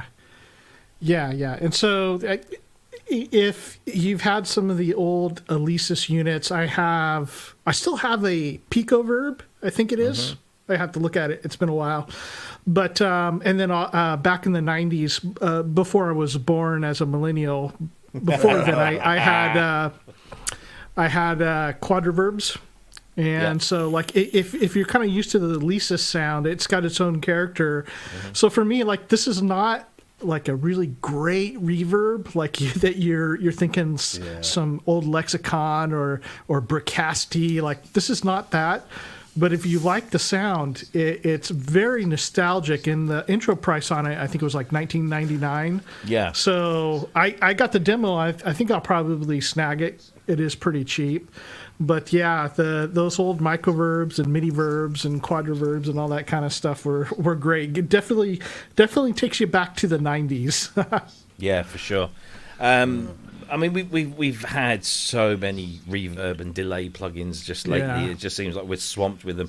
And I guess it's Wait. choice. You just said that like it was a bad thing. Oh, no. Don't get me wrong. It's not a bad thing. And, if you're looking for a particular reverb, then you've got plenty of choices. Another choice that there is that's just come out is... it's pronounced room, although it's spelt rum. It is the Swedish name for a room. It's a room simulator from Klevgrand, and again, it's another reverb that has a very kind of specific function. So this is about creating a room environment for your sound, whether it's hallways, bedrooms, offices, studios, kitchens, staircases, corridors, or workshops.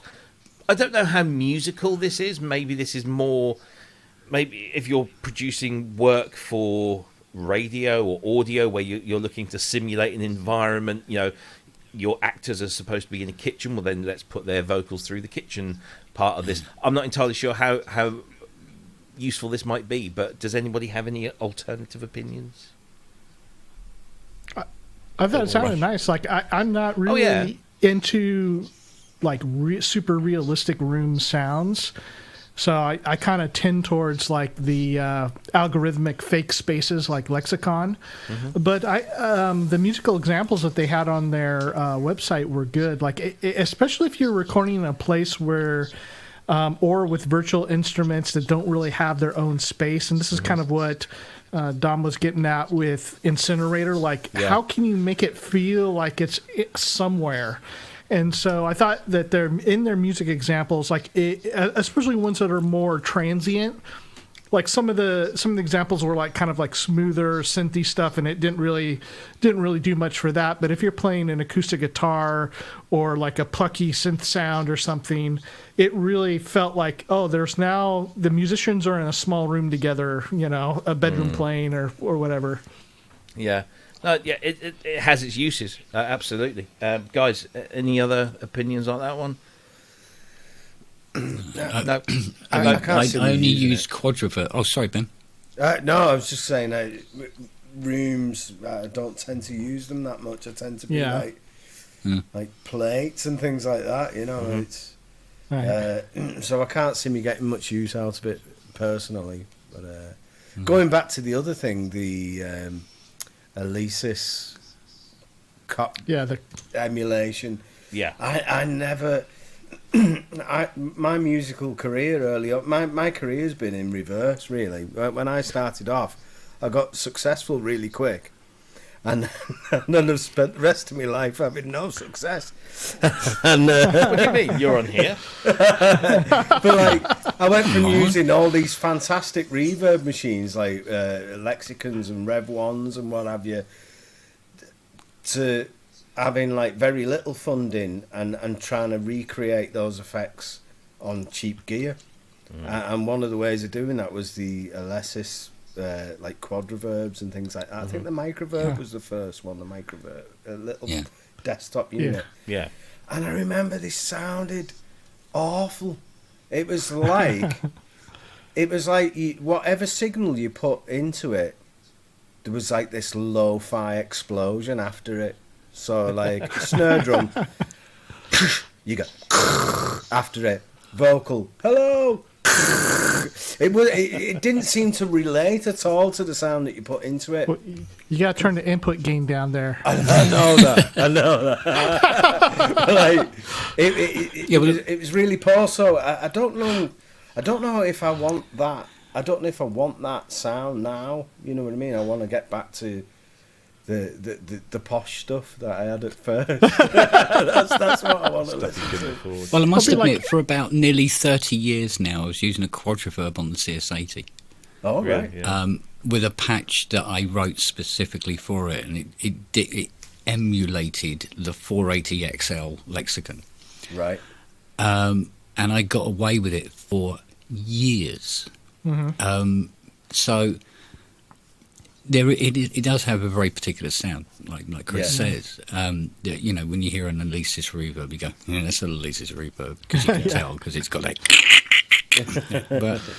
And it's only recently been replaced by the black hole, Eventide black hole plugin, which is far superior, really. It's more controllable. So. Yeah, the Alesis quadriverb,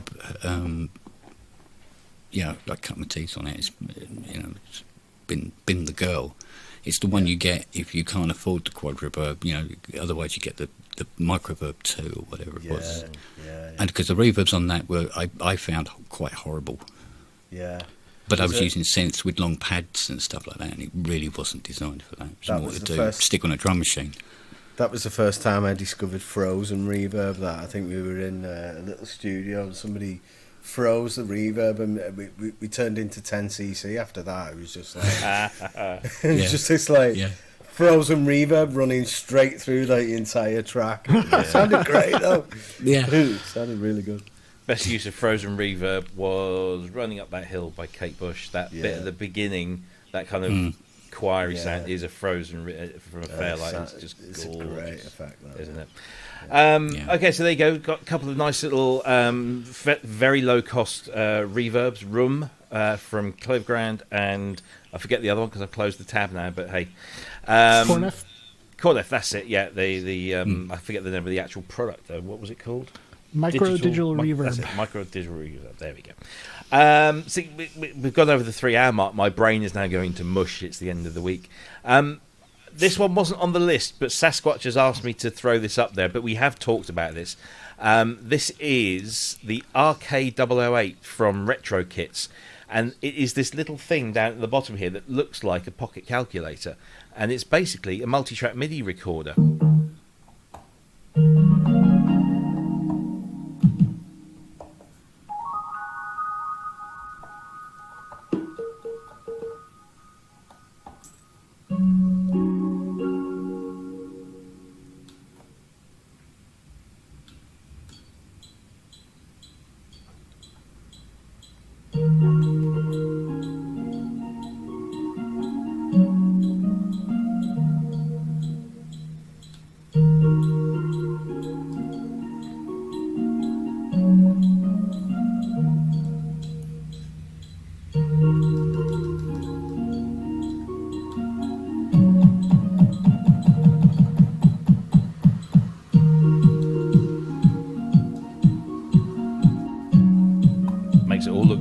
Very simple, but you get the idea. This is basically a pocket calculator that is a multi-track 8-track MIDI sequencer, I believe, and it retails for 350, or will retail, should I say, for €350, which I think is quite expensive for something that's that small and specific.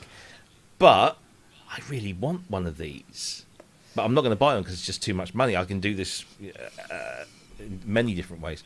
But nice. I quite like that. What would you use it for, though? That's my big... Sketching. Just sketching little things. Yeah, it'd still take longer than Logic. Well, would it, though? Because you just turn it on and go. But you've got a MIDI all stuff up to it. It's got no sounds into it, so the setup time is longer. The screen is smaller, so you can't get any intricate editing going on it. think any iPad app would work I fail faster. to see what it's for. Yeah. You know, if only somebody had actually ever come up with the idea of actually having like a multi-track sequencer built into a keyboard. Yeah. That would be a good move. That way you could do something instantly. Yeah. You know. We could call them workstations. Yes. Perhaps. Yeah. A good I just idea. think it's nice, it's cute, and I kind of like. Oh, yeah. It does look like you're supposed to put your credit card in it, doesn't it? Yeah, yeah. I mean, let's face it. And as you're using it, and it's just winding down the money like on a meter. I don't know who's going to use it. That's it. You've got like people like InQ do like doorless jamming and that. You're not going to doorless jam on that. You're going to use an MPC or whatever. It's what is its gap in the market? I'm not sure. I'm not sure at all. Yeah, I mean, it's based. I'm sure off there's one out there. Yeah, it's based off the MMT8, I'm told, which has a reasonable following. So yeah. You know. Yeah, but you could see it if it fell on the floor. You could see where it was. This is true. This would get lost under the sofa. Yeah, because if that went under the piano, it's like, oh, sod it. It didn't cost that much. I'm not going after it. But it does. The thing is, it does cost that much. So yeah, I just thought I'd mention that. That's the RK-008. It's going to be about €350 when it comes out. We've saved the best till last. We have to tickle his fancy.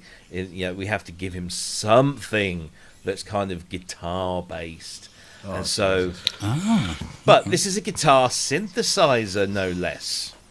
Shall we have a look? This is new from Boss. This is the. Is this the right one? I'm embarrassed for guitar players everywhere. Here we go. Here's the video.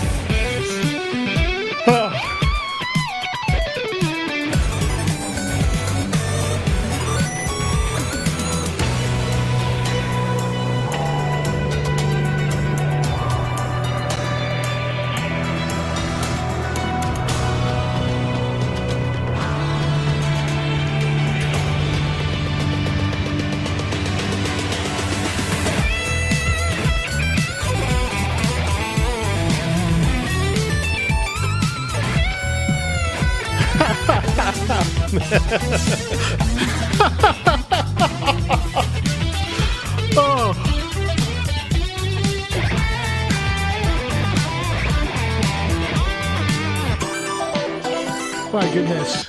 I mean, the thing is, how else are you going to demonstrate a guitar synthesizer unless it's like that? Just when you think Roland can't outdo themselves, they do. They do. They go to a whole nother level. I my goodness. That guy was so embarrassed he wouldn't take his crash helmet off. Watch the video to the end. I'm not going to spoil it. There's a twist. Watch the video to the end. Okay. I did. It looked more like a Yamaha advert, but for the motorbikes rather than the music equipment. It did look like an 80s scooter advert, didn't it? It was awful. Yeah. That was one of Welcome the to worst the 80s. things I've ever seen. Well, what is it about? Sorry. What is it about guitar players wanting to play synth stuff and synth players wanting to play guitar stuff, keytars and all that? I don't know. Like bike riders wanting to look like tossers.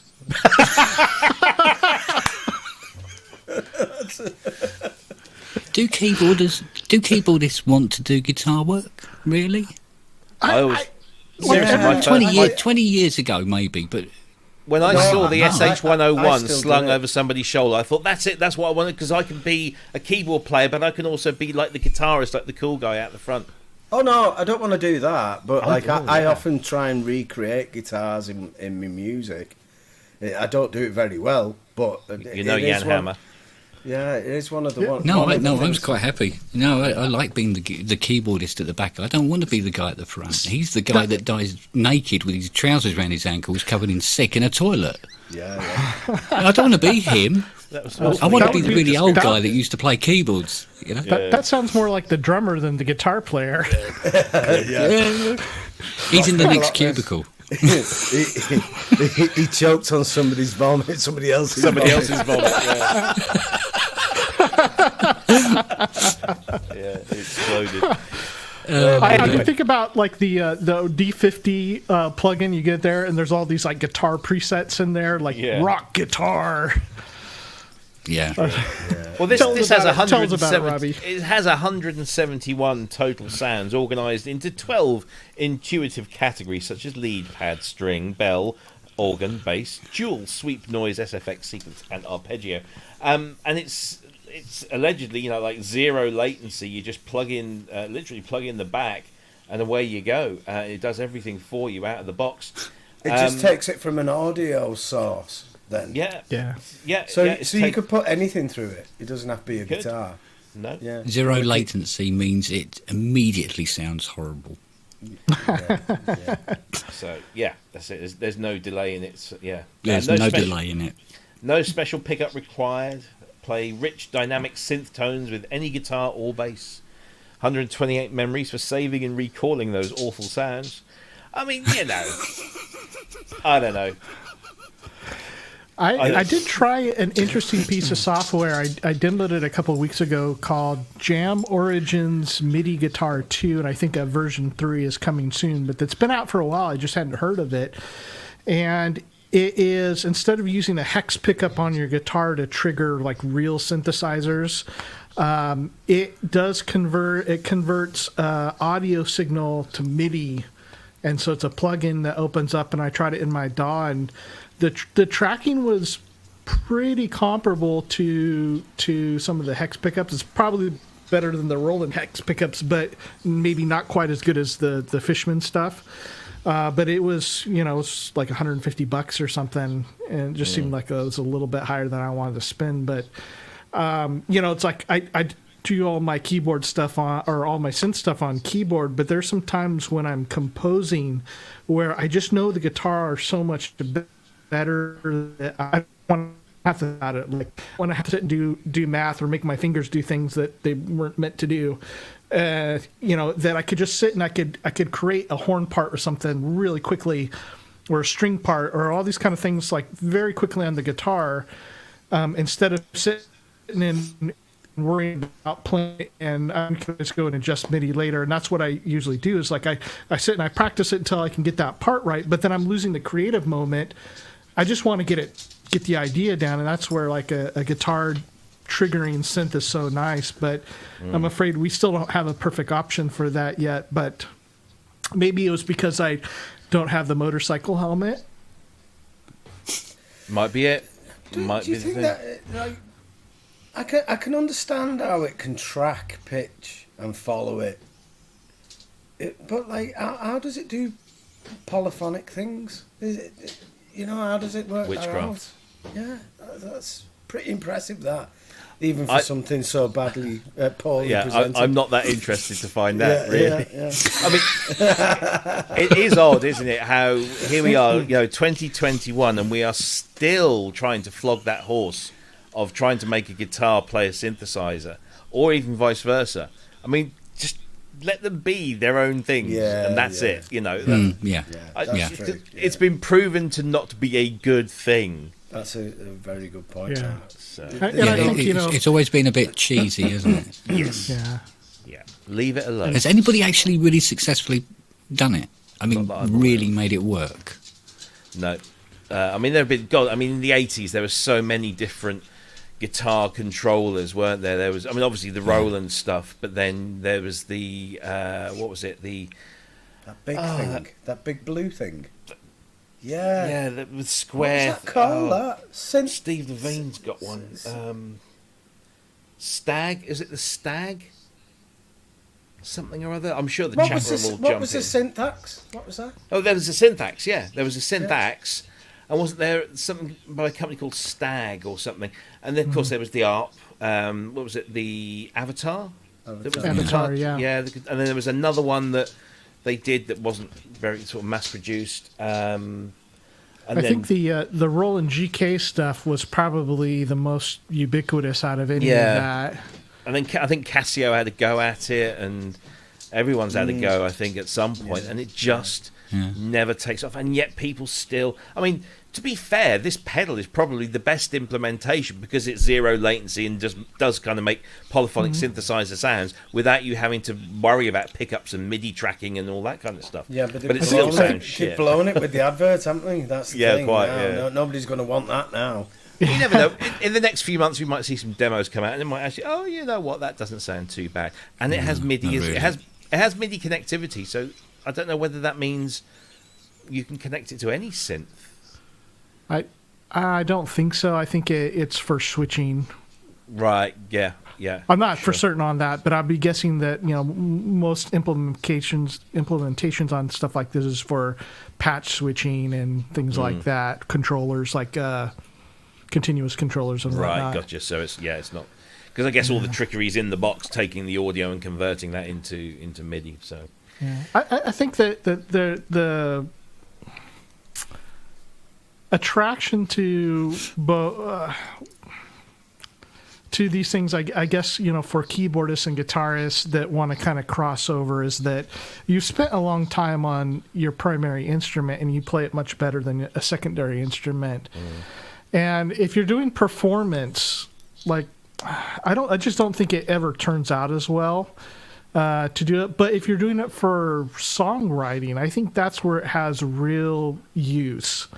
And, I was looking into that MIDI Guitar 2 software because then there are times where I want to put the brain power towards composition, not towards performance.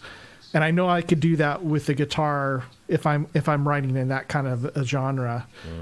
Now, I mean, if you spend time on multiple instruments, you'll inevitably get better and better. And so, like, I know my keyboard playing has gotten a lot better since I've been doing it a lot more and using synthesizers.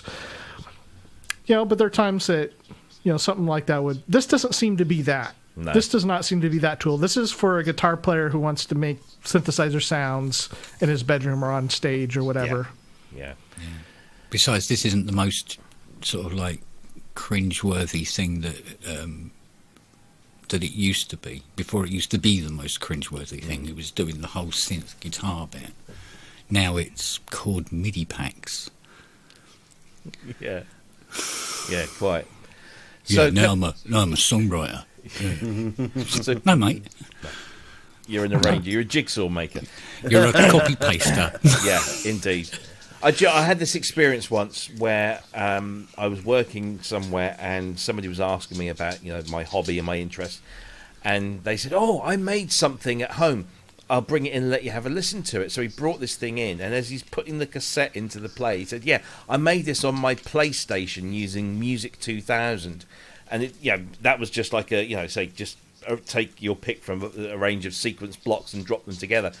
And I kind of had to sit there and listen to it, and I thought, well, it doesn't sound too bad, but that's because a whole bunch of professional people have been playing these things, and all you've really done is you've come up with a sequence to play them in, but arrangements of it. I had to be polite and just say, "Oh yeah, that sounds really good." Yeah. So the question is, would you rather hear that, which sounds actually, it's not great, but it's not hurting your ears either, or would you rather hear the person who goes, "I just wrote this on guitar or piano, but they play absolutely awful and hit wrong notes and sing it out of key, but it's all original"? I would, to be honest, you're I would not like the going to original. me there, aren't you? I would give them credit for actually having the balls to record themselves and write themselves, rather than. Well, I think every single musician in the last 30 years has at least one song that's like that at some point, at the beginning. Yeah. I mean, I've got some tracks that I've heard back on cassette in the last couple of years, and I was like, yeah, I can understand why I was enjoying it, but did it have to go on for 35 minutes? Yeah, that was my doing the same 4 chords. Yeah, it's like I'm so into it. Kent, shut the fuck up. I think one of the downfalls to that kind of MIDI pack type mindset, like I watch, I'm not saying like you can use Machina as a legitimate tool and make great music. But I've seen some stuff online where people who they're like, "I'm not a musician, I like to play with this," and they're making stuff that sounds very polished on it. And that's great. Do whatever you want. I'm happy for you. If that's where you're finding enjoyment, I'm not going to knock that. One bad consequence of it, though, is that when people are legitimately learning musical instruments, that when everything that they see online is that kind of polished production, because professionals have made it. You've just, like, as you were saying, Rob, it's just been assembled by you. Yeah. That it really, when they get the courage enough to get up on an open mic night and play one of their songs or something, that it's not going to be received in the same way because that's what you're competing with. Yeah. And there's no room for amateurs. I mean, amateurs have it hard enough that when you're trying to learn all this stuff to play something that sounds like music, and then to have to compete against that, where any Joe Blow can, make some new song with MIDI packs. Yeah. I mean, the main problem with MIDI packs is that people, copy paste a few chords together, and they like they do in the adverts when they're going, "Oh, that's cool. Oh, that's tight. Oh, yeah, that's cold," and they put it all together, and then call themselves multiple platinum producers at the end because they managed to copy paste, a few chords together. It's like, that's not really any good, especially if somebody says, "Right, play it live." Yeah. Indeed. So Anyway. the whole cheesy guitar synth thing doesn't look anywhere near as bad as it used to back in '88. This is true. Anyway, there you go.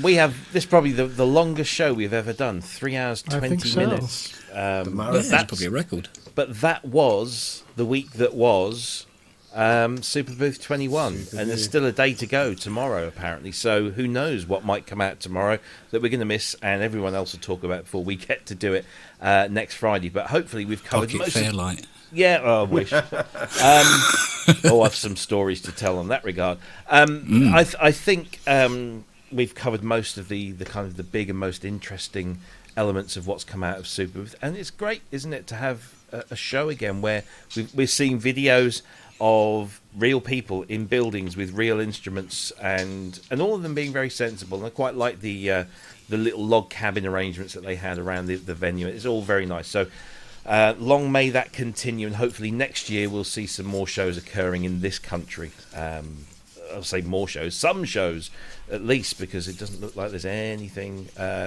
this year. So guys, thank you. It's been a long one, but it's been a fun and enjoyable one. I hope everyone in the chat room has enjoyed it, and I hope if you've been watching on catch up, you haven't just skipped through to the best bits, because it's all been best bits. But we will chapter it for you at some point over the weekend when I'm feeling, Will you chapter the Boss SY200 as the best bit? Yeah. I'll absolutely. I'll highlight that, put it at the top of the list. So if you want to skip forward, I mean, hopefully if you're watching this on catch up, you'll see all the bits. So, but if you want to come back to this and say, what did the guys think of this, then usually after a couple of days after the program, once I've recovered, then I go through and I chapter everything, so you can just jump to the bits that you like and skip the bits you don't. In the meantime, thank you ever so much to everyone that's been watching, whether you've been watching live, whether you're watching on catch up. Thanks to everybody in the chat room, guys and girls. I would go through and name you all. It's been absolutely fantastic to have people like Manny Fernandez here for the whole 3 hours and 20 odd minutes, because he had a day off today. I hope he isn't too drunk. I know he did start off drinking 3 hours ago. I hope he's carried on. Good on you. You know who the true hero is Andrew Brooks, because he went through all 3.5 hours of our show and is going to do another 2 or 3 hours. Indeed. In a few hours. Yeah, it's not going to be long. Yeah, I'll be watching. In between, because the problem with Rands' show, now that the football season started again over here, is that after about an hour of the show, I have to switch over and to listen to the football commentary if it's not on telly. So I kind of try and have both on in the background, but it's a bit difficult. But anyway, yes, don't forget Rands' show tomorrow. I think kicks off about 13:45 UK time. The official show start time is 2 p.m. So please do go and listen into that. And of course, don't forget the ARP Synthposium that is being run by the Alan R. Perlman Foundation. The great Dean Perlman is organised this. I think you just buy a small ticket and you get access to all this stuff that's going on. So go and check that out at the Alan R. Perlman Foundation website. And then, of course, on Sunday, Mr. Wiggly with his show at 7 p.m. With Lula May and the greatest quiz on the internet and all of that stuff. So lots of synth-related stuff coming up over this weekend. Thank you all for joining in. Next week, let's quickly tell you who we've got next week. We have got this guy, the legend that is Martin Ware, founding member of the Heaven 17 and, of course, the Human League. Just an absolute legend. Just recently done 2 nights, one at Sheffield City Hall and one at the London Roundhouse, where they performed the first 2 Human League albums live. That's Travelogue and Reproduction, and it went down an absolute storm. And they're going to be going back out on the road with Heaven 17, so we'll quiz him about his synth choices, his favourite synthesizers, what he does on the road, his work with Illustrious, with Vince Clarke, his work at the Tileyard Studios, and everything else in between. So if you have any questions for Martin Ware, make sure that you write them down and jump on the show next week. As always, 7 p.m. UK time, 2 p.m. on the East Coast, 11 a.m. on the West Coast. The very great Martin Ware will be joining us next week. Kent, thank you, sir, for joining us and for persevering through this 3 hours and 25 minutes. We will see you. It's a breeze. You can have a break now. We don't want to see you back here until October 15th. Nobody wants to see me back. No, for ages. They're enough. They're all sponged out. No, well, that's why we're giving you a nice break. Go and put your feet up. And rearrange your studio, and we'll have you back on here on October 15th. And we're going to be talking in great detail about the anaglyph, I promise you. Yes. We want to know all about it. You are going to be very surprised when you find out the philosophy behind it. No, well, we want to find that out. So yes, wait to hear about be that. prepared. If you want to hear more about Kent's long-running love affair with the anaglyph and his his new news that he's going to really go for it this time, tune in October 15th. That's when we'll have Kent back. Cryss, Ben, anything interesting happening in your world this coming week? Any gigs or? Yeah, I've got a gig tomorrow. Yeah, lovely. Yeah, I've got a gig tomorrow. Then I'm going to chill out, do a bit of music, have some messes with this Arturia collection. Mm-hmm. Just same as, really. Yeah. Good. Excellent stuff. How about you, Cryss? You just whipped something out of the back there. What's? Oh my gosh. Wow. Oh, good grief. What on earth is that? Do you guys know what this is? This is It's part of an amp. Yeah, it's a Leslie power amp. Oh, wow. Ooh. That is damn heavy. Yeah. So that's one of the ongoing projects I got to work on, and but I did get to play it a bit last weekend, and it sounds lovely. There's some problems with the switching, and it's got a ground hum, so I got to kind of go through there. What But yeah, valves work on that. E70s? What's that? The valves. The valves, they like E70s, isn't it? 6550s and 12 okay. AU7s. Yeah, yeah. So like FM. Yeah. I'm looking at Ben thinking, am I the only one who doesn't know what they're talking about? No. I was chuffed that I recognised it was part of an amp. I would have been. Yeah, but you're wondering why it had those light bulbs sticking out of it. So yeah, working on that, and then I said I just finished up that kind of 4-part demo for Pulsar Modular P42, which we had just done a giveaway on. So really cool. Ziad keeps adding features to it. So yes, I noticed. Hopefully I'll get that out sometime soon. Good stuff. Excellent. Yeah. Right, well, thank you, everyone. It's been an absolute blast. We'll be back same time, same place next week. If you want to donate to the show, please do. There's the address. It's in the link underneath the video as well. All donations are welcome and help keep us on the air. Thank you ever so much for your company this evening. Have a fantastic weekend wherever you are, or if you're watching this on catch-up, I hope you had a fantastic weekend. We'll be back same time, same place next week. Until then, goodbye.